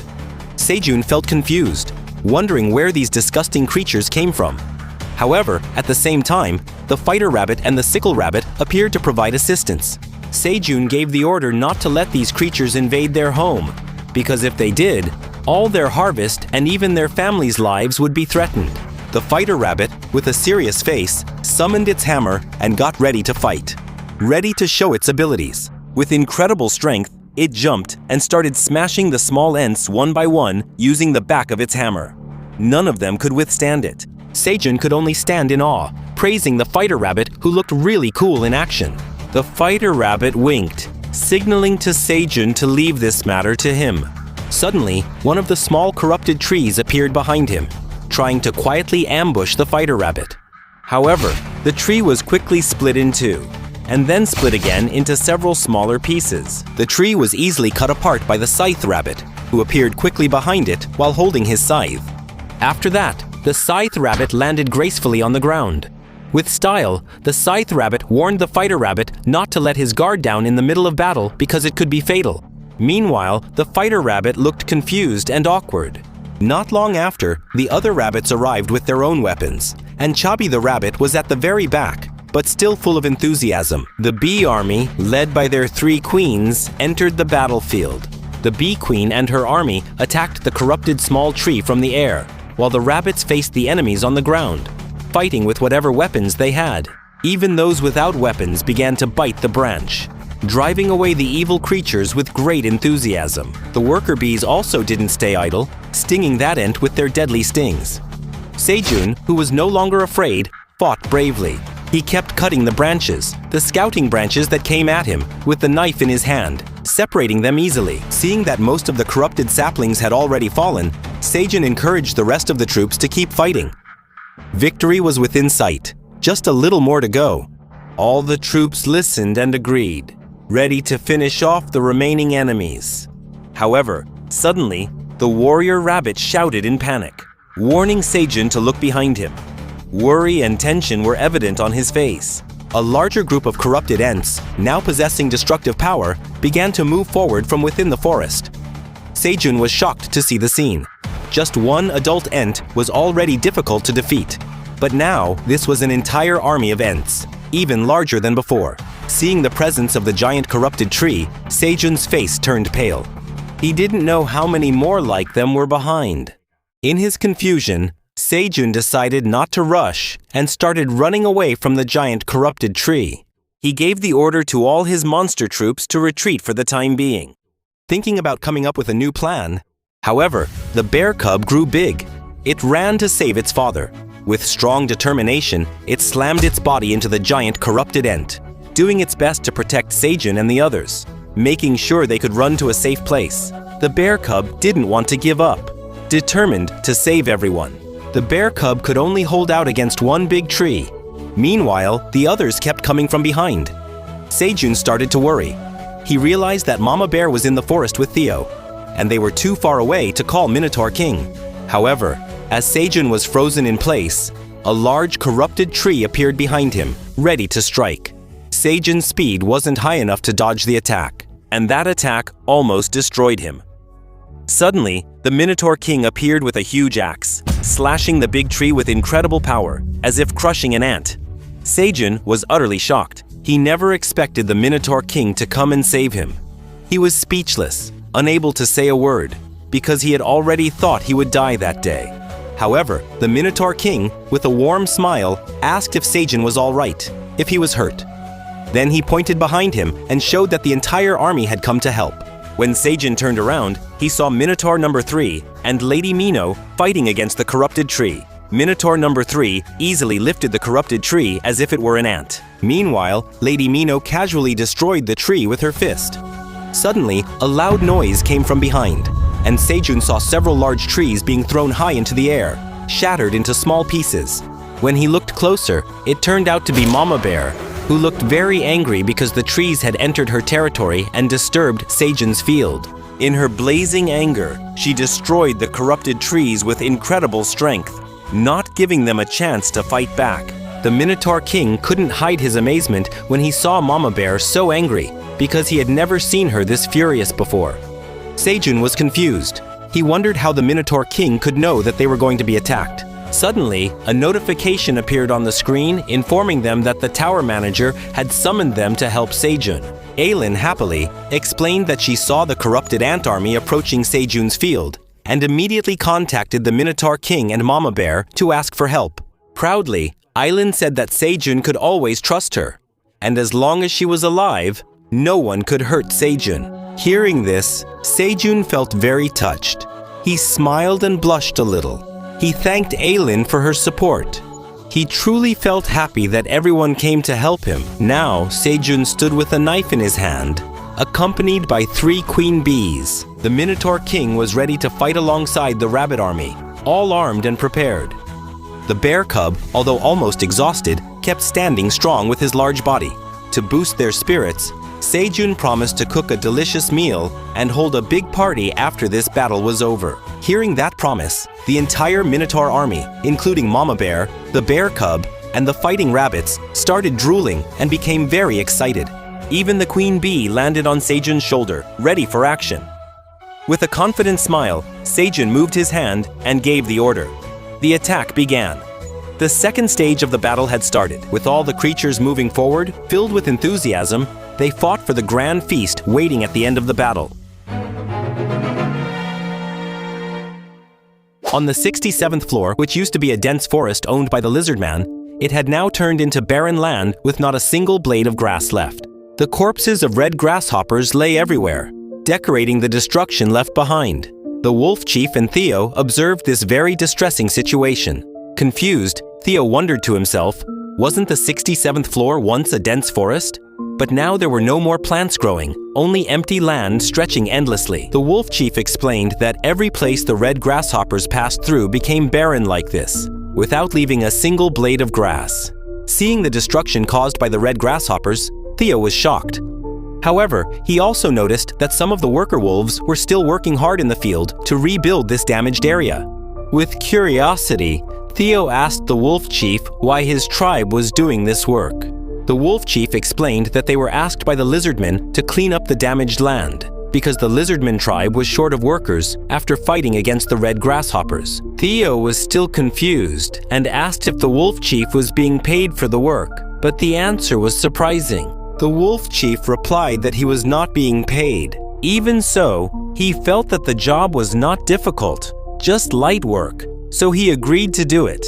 Hearing that, Theo's anger grew even more. Unable to contain his anger, he began to shout, scolding the wolf chief and calling him someone who was easily manipulated. Still angry, Theo started to walk. The worried wolf chief asked where Theo was going, and Theo replied that this couldn't be left alone. He turned around with an annoyed tone and stated that he would go to make sure the wolves got the money they deserved. The scene then shifts to an emergency camp of the lizardman tribe, where a yellow lizard man is seen guarding the entrance to the camp. Theo stood confidently in front of him, facing the guard and asking him to step aside, because he wanted to meet their leader. The lizardman guard refused to let Theo in, saying that not just anyone could meet their leader. This situation made Theo even angrier. He raised his voice loudly, declaring that he was not just anyone and deserved respect. Theo even demanded that Iona be called. However, the guard said that Iona was busy and could not be disturbed. This made Theo even more furious. He threatened the guard by saying that after meeting with Iona, he would teach the guard a valuable lesson because his relationship with Iona was very important. Theo's increasingly loud words immediately drew everyone's attention around him. All eyes were on Theo, wondering who this cat really was. Meanwhile, Theo stood angrily, surrounded by other creatures who began whispering, wondering what Theo's relationship with Iona was.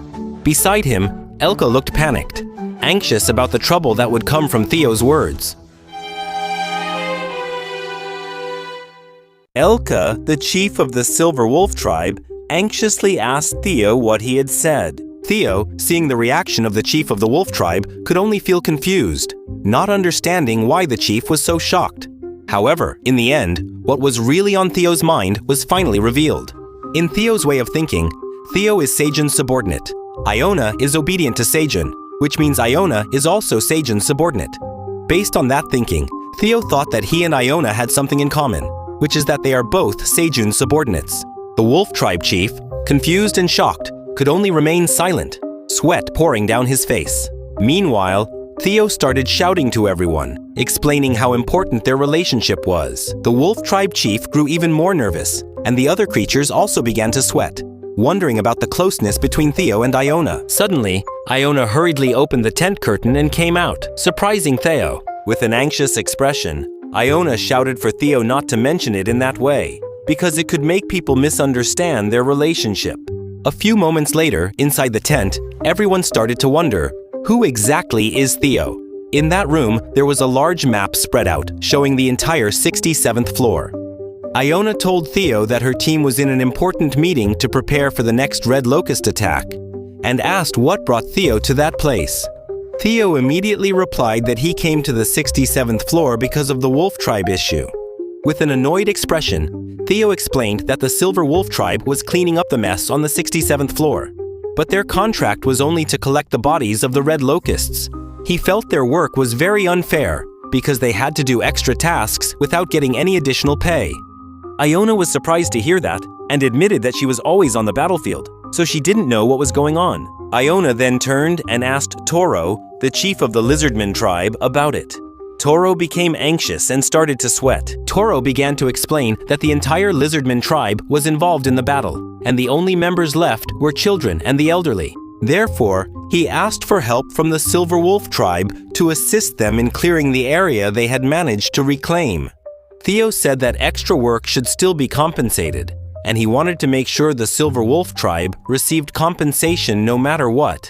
Toro, who was starting to feel pressured by Theo, asked how much Theo wanted as compensation. However, Theo, upon hearing the question, immediately shouted angrily, calling Toro a shameless creature who treated his subordinates unfairly. Theo then demanded 1 tower coin per wolf, and since there were 100 wolves working extra, the total coins requested were 100 coins. Hearing that, Toro immediately got angry. He slammed the table hard. He started cursing Theo, calling him a ruthless traveling merchant and various other names. However, before things got even more heated, Iona immediately stepped in to break it up. Iona told Toro that this little cat was a subordinate of the Great Black Dragon. Toro, who was starting to look more and more uneasy, could only fall silent after hearing all that. Seeing the opportunity, Theo immediately introduced himself as a subordinate of the Great Black Dragon. He told the Lizardman tribe leader that they had made a big mistake by forcing his subordinate to work without pay, and now he was demanding a fair price, while Toro could only be shocked to hear all of this. Toro clenched his fist and gritted his teeth. His mind was filled with annoyance. Finally, Toro sighed and agreed with what Theo said, because he had no other choice. Then, we see the Wolf Tribe Chief and Theo walking together with Iona, with Theo looking happy while holding a bag of money in his hand. He starts handing the bag of money to the Wolf Tribe Chief, saying that everything went well. However, the Wolf Tribe Chief refuses it, stating that they don't need the money. For him, all the wolves are Theo's subordinates, and they can earn enough money by selling red grasshoppers on different floors. Hearing that, Theo just gives a sly smile while putting the money pouch into his bag. He praises the wolf tribe chief for being an outstanding subordinate. However, Theo advises Elka, the chief of the Silver Wolf tribe, to always fight for his rights and not accept being treated arbitrarily. The wolf tribe chief nods with an awkward smile. After that, Theo thanks Iona for supporting him when he needed it. Iona just smiles, saying that as a leader on the front lines, he didn't know that something like this was happening. If he had known, the problem would have been solved from the beginning. Theo then asks the wolf tribe chief to return to the 99th floor on his own, saying that he will go to the 38th floor alone. Meanwhile, Iona starts to wonder why the lizard man race, which is known for not giving up easily, ended up surrendering just like that. She realizes that Theo used the name of the Black Dragon as a reason to demand compensation. She knows that rumors about Theo, the wandering cat merchant, will spread widely, and his reputation won't be good after what happened that day. However, that isn't much of a problem considering who is behind him. Iona thinks about the Great Black Dragon. Under the name of the Black Dragon, any power in the tower can be attained. He wonders what could surpass the great power of the Black Dragon, but soon realizes that the tower is experiencing damage, and food is a vital force that can stabilize it. He knows that he can't let an evil person like Grit monopolize it. He also realizes that many powers in the tower will now be watching that wandering cat merchant. However, for Theo, it doesn't seem to be a problem. Confidently, he immediately turns to Iona and says that they will leave now. Iona is surprised because Theo is leaving earlier, but Theo just smiles and tells her to take care. They part ways, and Iona smiles while waving at Theo, expecting the rumors and stories about Theo to keep growing and getting more exaggerated. When the news spreads, she is sure that Theo will become a great cat merchant.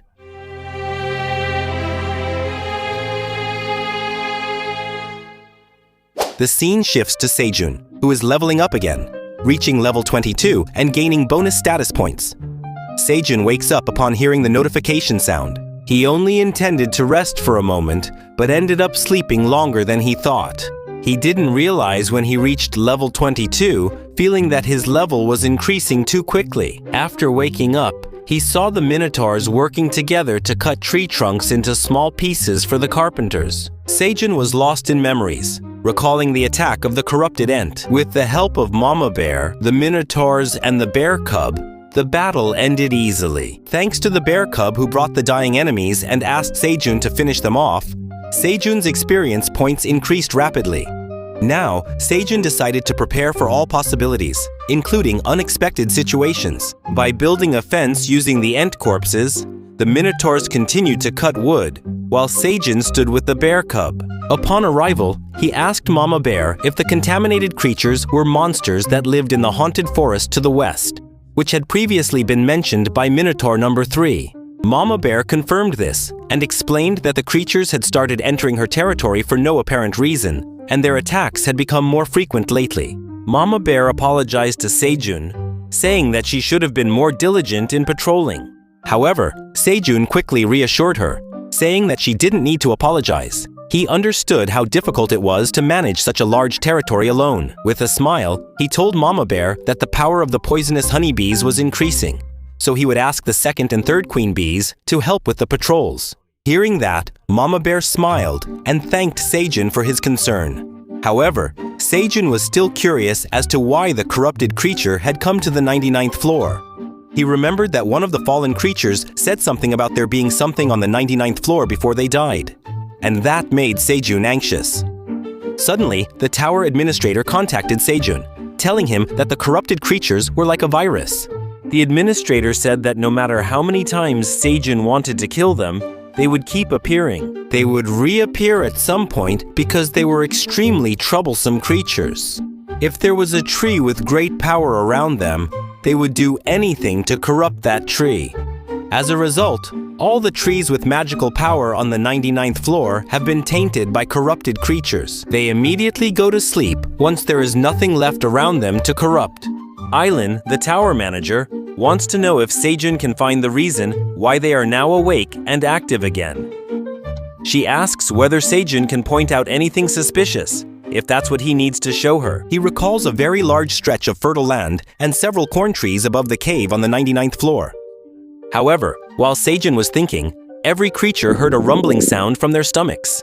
Sejun finally realized that he hadn't found any food after that big battle. As soon as they heard the word food, the bear cubs started to feel hungry. Not long after, Sejun, who was busy frying delicious meat, was helped by the rabbits. After finishing, the bear cub helped carry it to the place that had been prepared. Sejun prepared food for all the creatures on the 99th floor. All the dishes were now spread out on the ground. Some of the other minotaurs were busy gathering green onions for their dishes. While some minotaurs with happy expressions grilled piranhas, the gray rabbits relaxed on the bodies of the minotaurs. And on a large plate filled with green onions, there was roasted corn, sweet potatoes, fresh meat, and other delicious foods. All the rabbits seemed to be enjoying the best day of their lives. They danced with joy. Sejun watched from a distance, seeing all the creatures eating with happy faces, their bellies full. Then, Papa Rabbit diligently fed Mama Rabbit, while the Minotaur King finally tasted the drink Sejun made using his special juice and was instantly amazed. His eyes began to shine. He became addicted and began to beg Sejun to give him more of that special juice. Meanwhile, Aylin watched this touching scene from her crystal ball while enjoying fried chicken. Suddenly, Sejun realized that the food for Mama Bear had run out. He didn't want his family to go hungry. However, Sejun saw something that caught his attention. The wolf chief returned with a lot of red grasshoppers. Sejun invited him to join the feast. Mama Bear looked at the food that arrived with sparkling eyes and immediately began to eat it eagerly. However, suddenly, something happened. Sejun heard a groaning sound, as if someone was in pain. He turned and saw Mama Rabbit starting to have contractions, a sign that the time had come for the baby rabbit to be born. Papa Rabbit panicked, while the pain Mama Rabbit felt grew more intense with each passing second. Sejun, who witnessed all of this, panicked and thought hard about what he should do.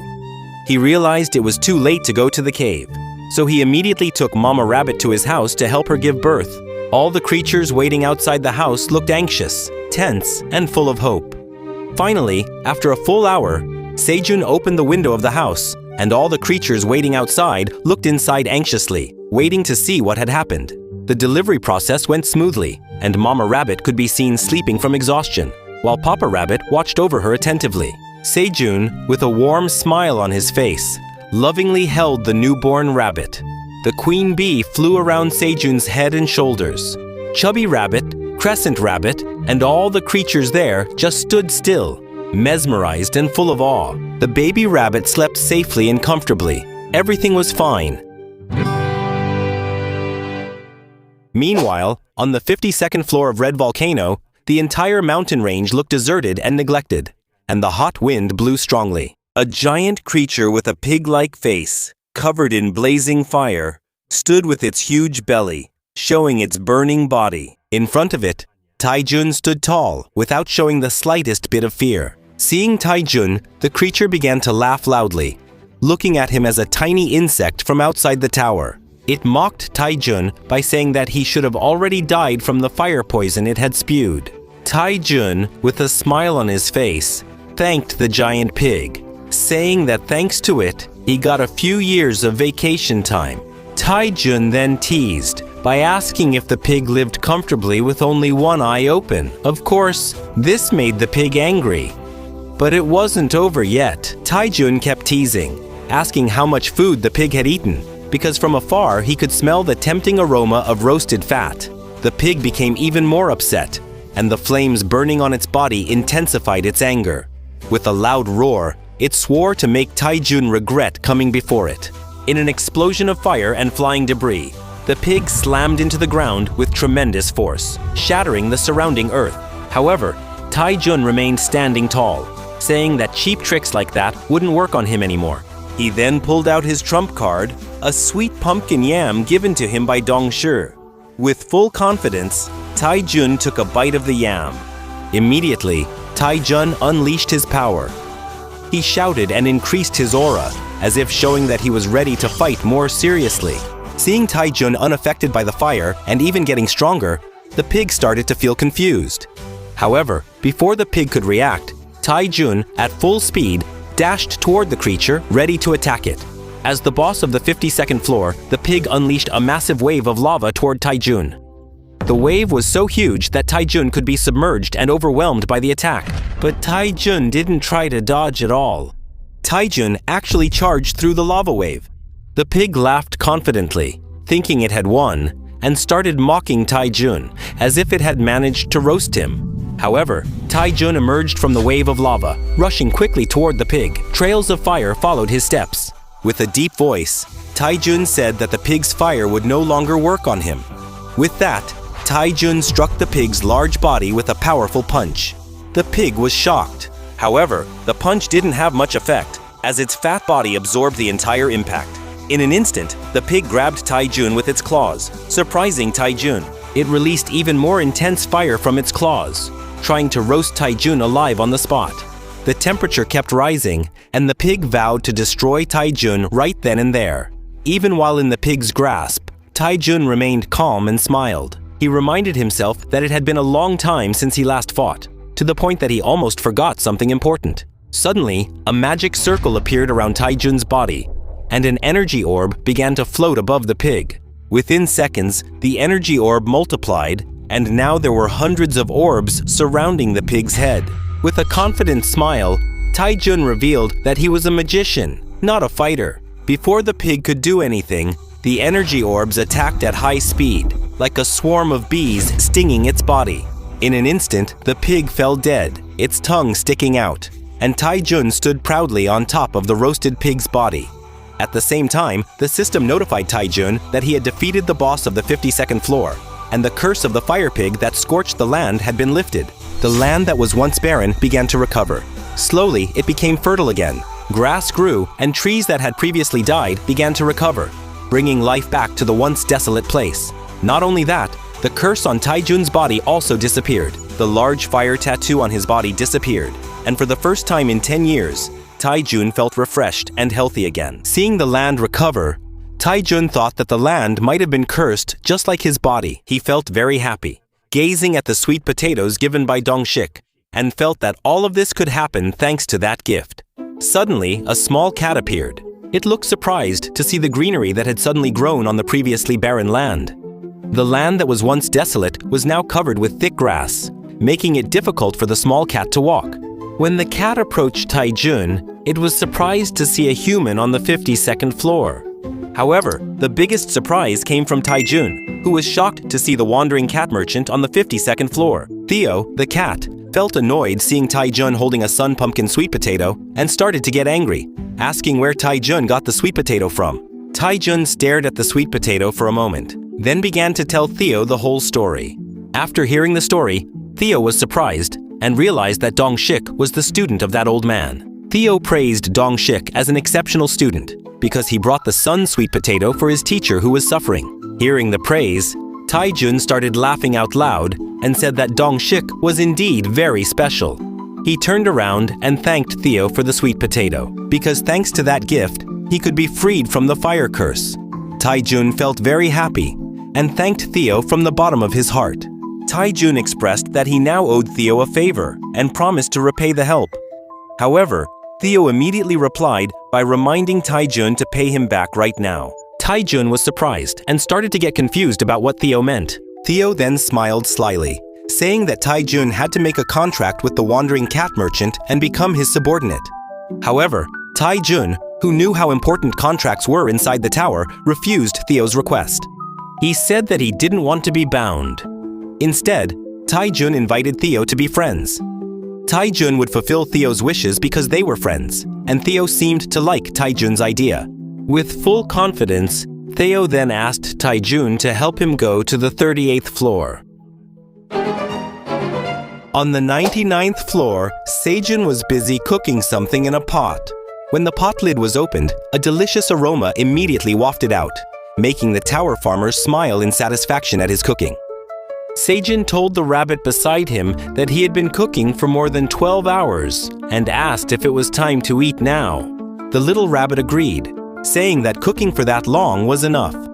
It turned out that Sejun was preparing red grasshopper soup, and the rabbit was helping him with the process. Even though it didn't look very appetizing, he knew the importance of consuming various types of protein. Even the bear cub nearby was looking at the food with sparkling eyes. After the cooking process was finished, a notification appeared, informing Sejoon that he had successfully cooked boiled red grasshoppers for the first time in the tower, and his cooking skill had risen to level 3. Sejoon was surprised to learn that no one else had ever tried cooking red grasshoppers in the entire tower. He peeled off the hard shell, cut the flesh inside, and boiled it to make it safe to eat. However, as Sejoon started chewing the meat, he found it difficult to tear apart. His face turned red from the effort. Sejoon did not give up. He finally managed to tear off a piece of meat, but because of the excessive force, his head ended up hitting the wall, startling the bear cub, who stood frozen with its mouth open, watching the whole thing. Lying on the floor while crying, Sejoon attracted the attention of the black rabbit, who came to see what his uncle had done. Then Sejoon saw several notifications appear, informing him that after eating the red grasshopper meat, the small amount of poison left in the meat was now poisoning his body. However, since Sejoon already had poison resistance after drinking the special juice from Iona, the poison was slowly being detoxified. However, even though Sejoon had trouble eating the red grasshopper meat, the bear cub seemed to enjoy the meat enthusiastically. Feeling sorry for Sejoon, who couldn't enjoy the meat, the cub wondered why his father's teeth were so weak that he couldn't eat such soft and tender meat. Sejoon just sat and explained that there was a difference between humans and the creatures in the tower. After failing for so long, Sejoon finally managed to make soup from the red grasshopper meat. He offered the soup to Mama Rabbit, who was taking care of her children. He suggested that the rabbit heat up the soup in their room and eat it when their bodies felt tired, because soft food is better for a tired body. Hearing that, Papa Rabbit and Mama Rabbit thanked Sejoon with all their hearts. The new soup they made was named Red Grasshopper Soup. A notification appeared, informing Sejoon that he had earned the achievement for making red grasshopper soup, which is made from thinly sliced red grasshoppers, green onions, and sweet potatoes, simmered for a long time until all the ingredients blend harmoniously and enhance the overall effect. Green onions with detoxifying substances neutralize red grasshopper toxins. When consumed, strength will increase by 5.1 for 30 minutes, and the combat food effect will keep the user full for 3 hours. This is a Class C item with a shelf life of 30 days. Sejoon looked at the notification while watching the rabbit drink the soup. As soon as he started drinking the soup and tasted it, Sejoon stood up in surprise, startling the bear cub, who wanted to know what happened to his father. Sejoon, still surprised, began to tell the bear cub that the soup tasted like tender and delicious chicken. Sejoon started to cry because of the nostalgia that came over him, but the innocent bear cub asked, "What is chicken?" Sejoon simply replied that chicken was his favorite food. He began to gently stroke the bear cub. Meanwhile, the little creature said that if his father liked it so much, then he liked it too.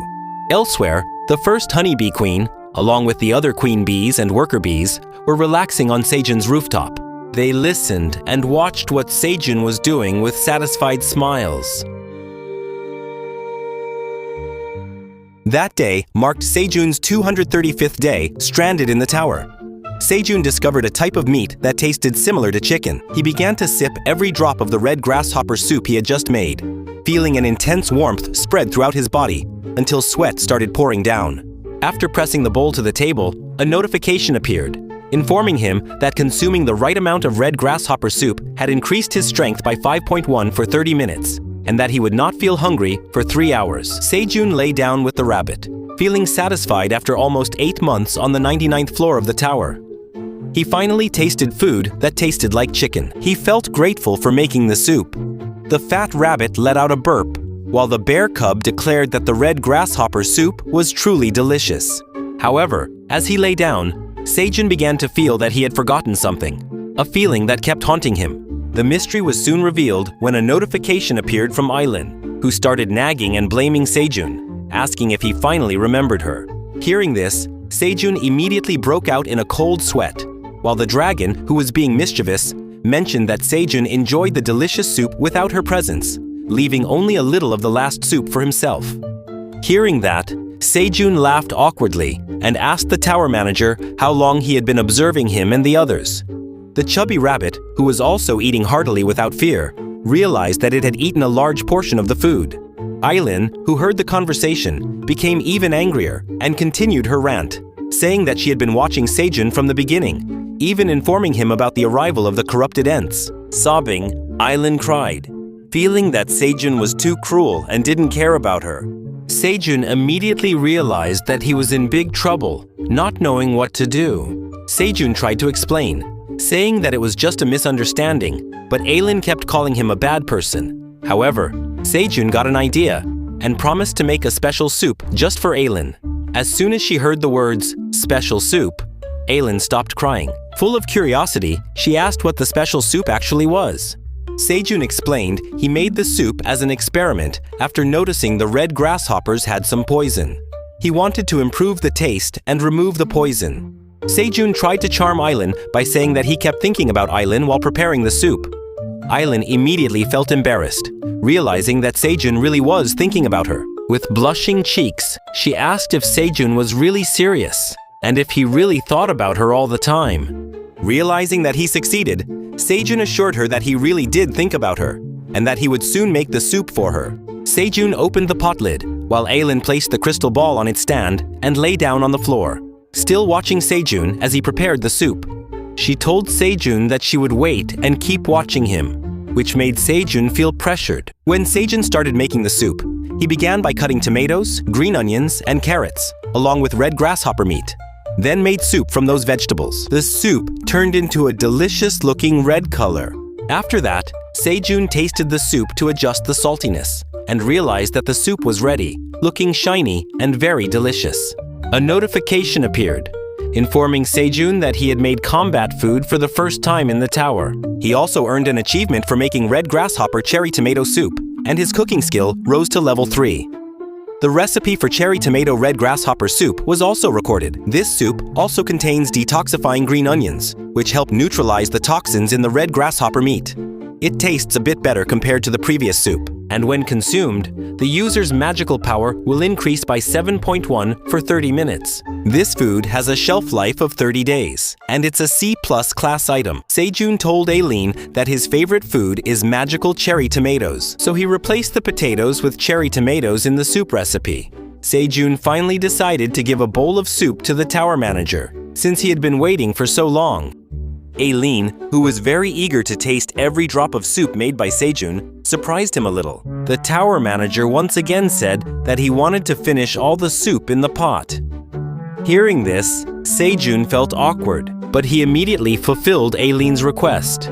He transferred all the soup into a basket made of green onion leaves.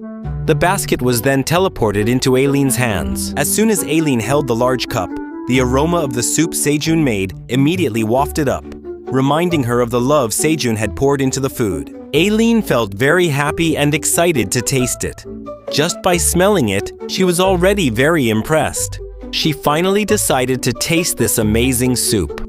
As soon as the soup touched her tongue, it felt as if it took her to heaven. She swallowed all the red liquid in one gulp, then paused for a moment.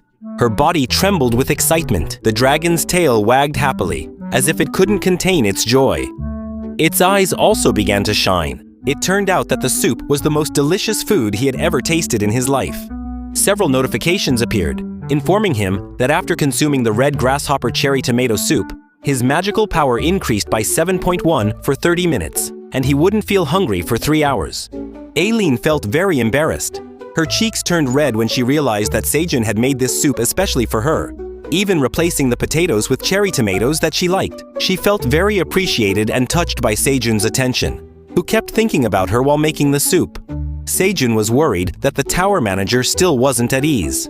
Aileen tried to deny those feelings, giving the excuse that all of this happened because her heart was starting to feel better. She kept looking at Sejun, while Sejun started to worry and wondered if Aileen was still listening.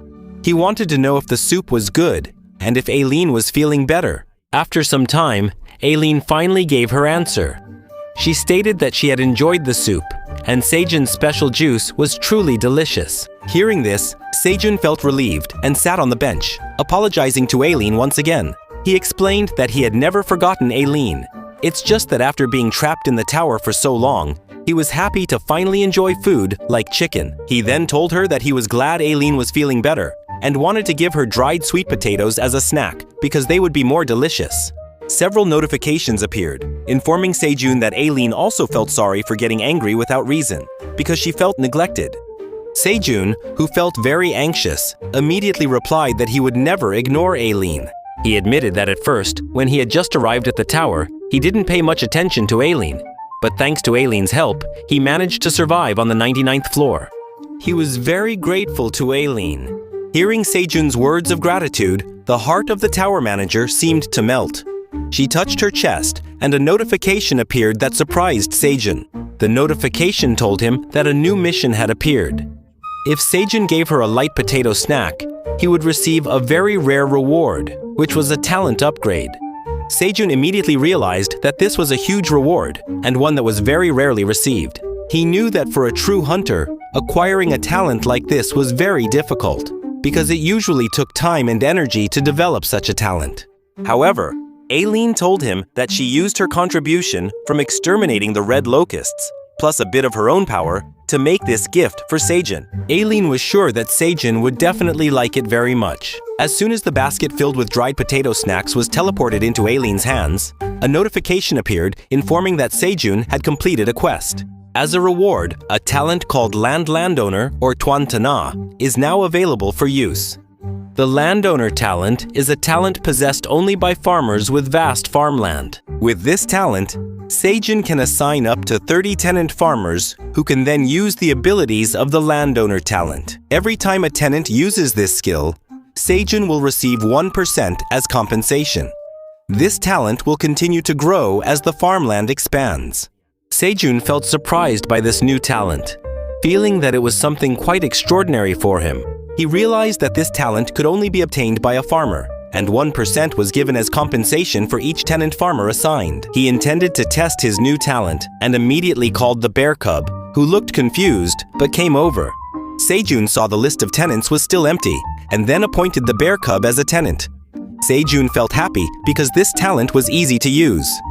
The innocent bear cub didn't understand what was happening, but Sejun quickly explained that he needed to pick 100 cherry tomatoes in a short time. Without hesitation, the bear cub immediately ran to the garden, surprising Sejun with his speed. Notifications started popping up, informing that the bear cub had picked 57 cherry tomatoes and Sejun received 1% as compensation. His work experience started to increase little by little, and Sejun's farming skill level also went up. Sejun realized that with this landowner talent, he could continue to gain experience and rewards even if he no longer harvested his crops directly. With great joy, Sejun stood up and felt grateful for the talent given to him by the tower manager. Even though his field was getting bigger and harder to harvest directly, he felt that even the little experience he gained was a very valuable reward. Sejun then approached the rabbits who were resting and told them to start working on expanding the field. The fighter rabbits, who were full and sleepy, only asked for a little more time to rest, which made Sejun a bit annoyed. Sejun immediately added the black rabbit to the list of tenants. The rabbit looked surprised to see something floating above its head. After a while, Sejun encouraged the black rabbit and the others to start working so they could regain their energy. He also told it that if it kept lying down after eating too much, it would turn into a cow instead of a rabbit. The scene then shifted to Sejun's large field. There, many corrupted entities were still hiding in the field, preparing to attack Sejun's house once again. Their eyes glowed red, ready to charge.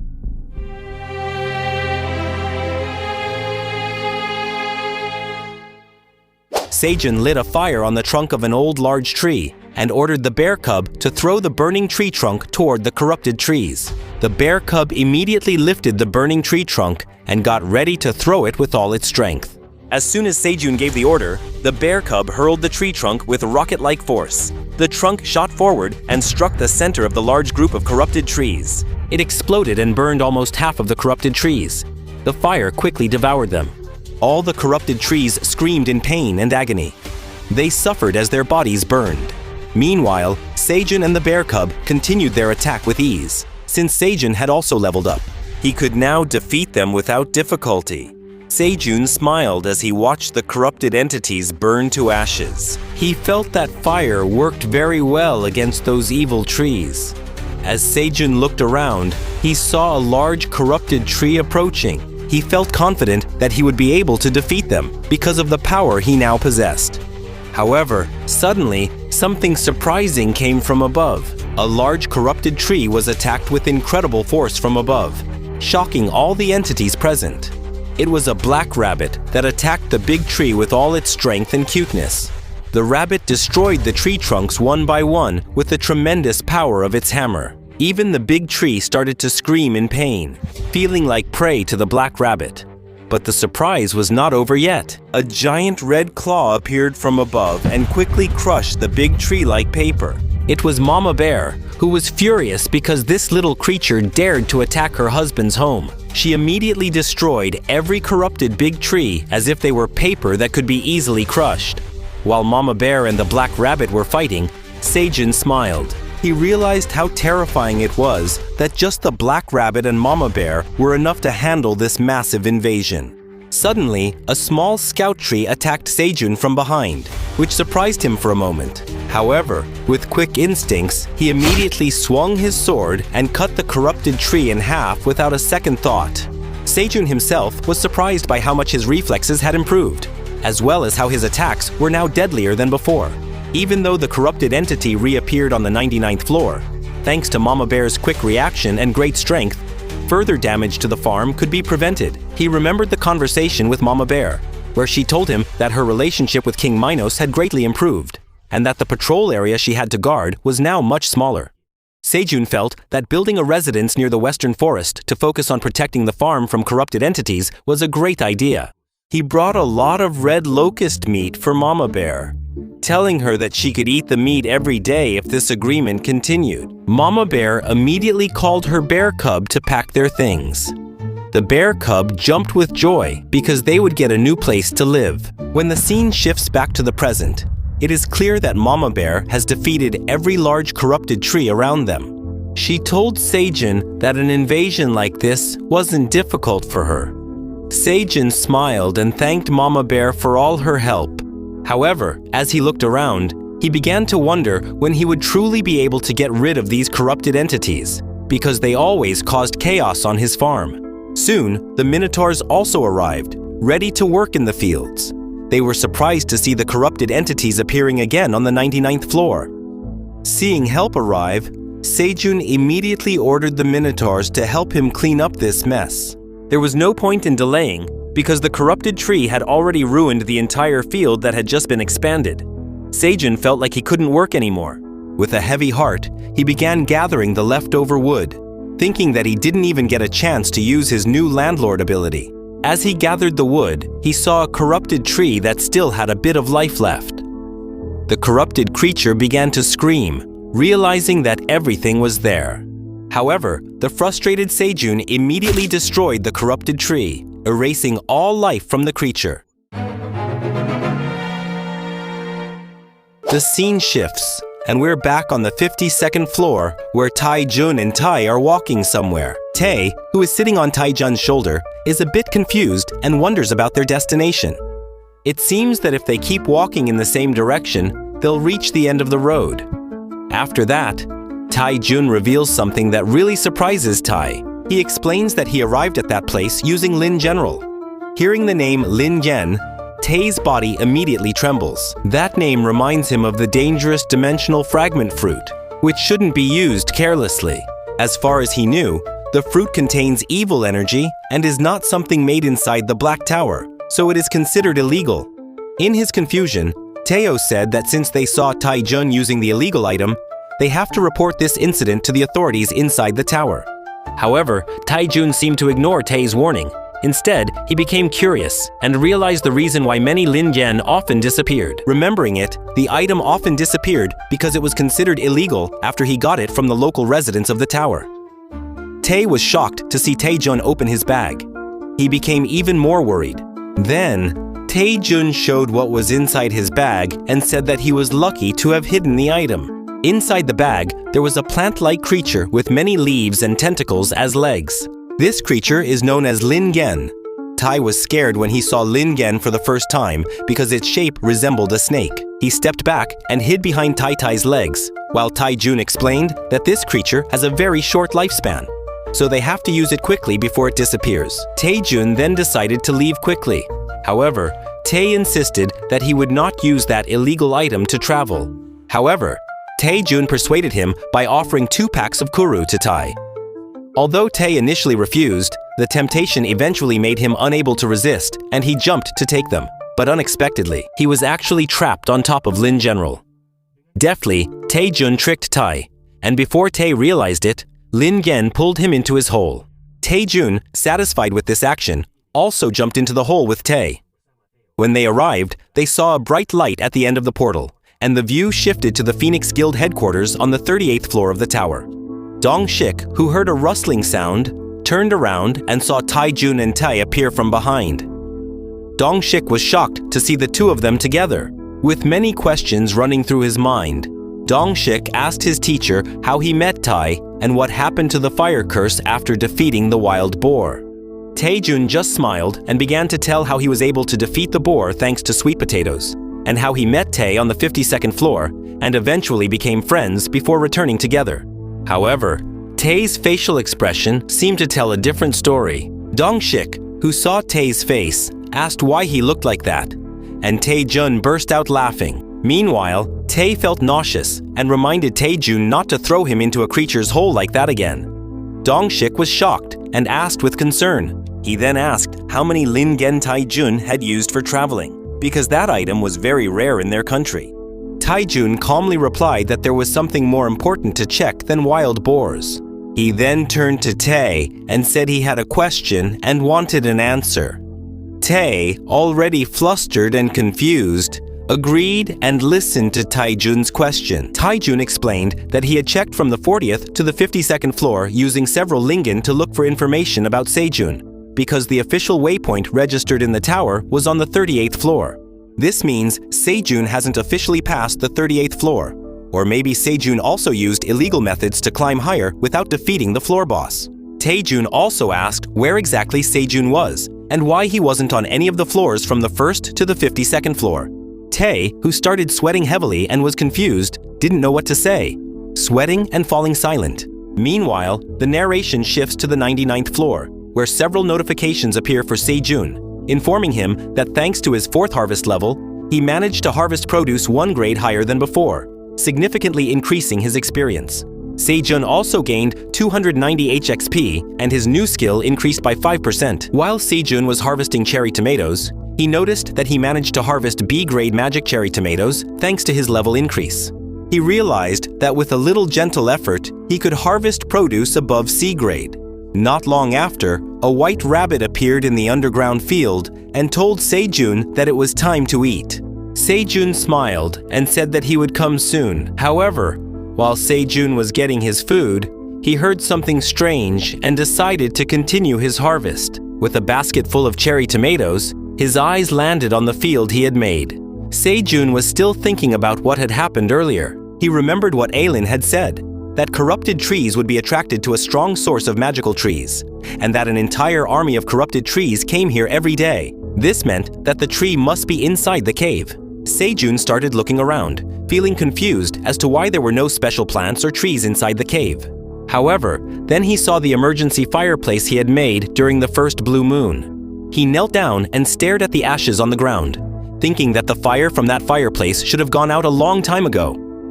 When he tried to light the fireplace again, he felt that something was strange. Sejun anxiously began to lift the ashes and found a sprout hidden underneath. He was extremely surprised when he realized that the tree sprout was still alive even after being exposed to the fire for so long. Before he could process it further, another big surprise came when a voice called out to him. When Sejun looked down anxiously, he saw a small fairy-like creature with bright red hair and a mischievous smile. The creature introduced itself as Flam, who came from the apple seed planted by C and from the ashes of that fire. With great joy, Sejun smiled, realizing that the tree he had planted had transformed into an amazing little figure. Thank you for following the storyline this time. Don't forget to like, share, and subscribe if you enjoyed this content, so you won't miss updates on other exciting comic storylines. Since I produce everything by myself, it takes time to prepare new videos, so please be patient. If there's a comic you want to discuss, just write it in the comments section. See you in the next video.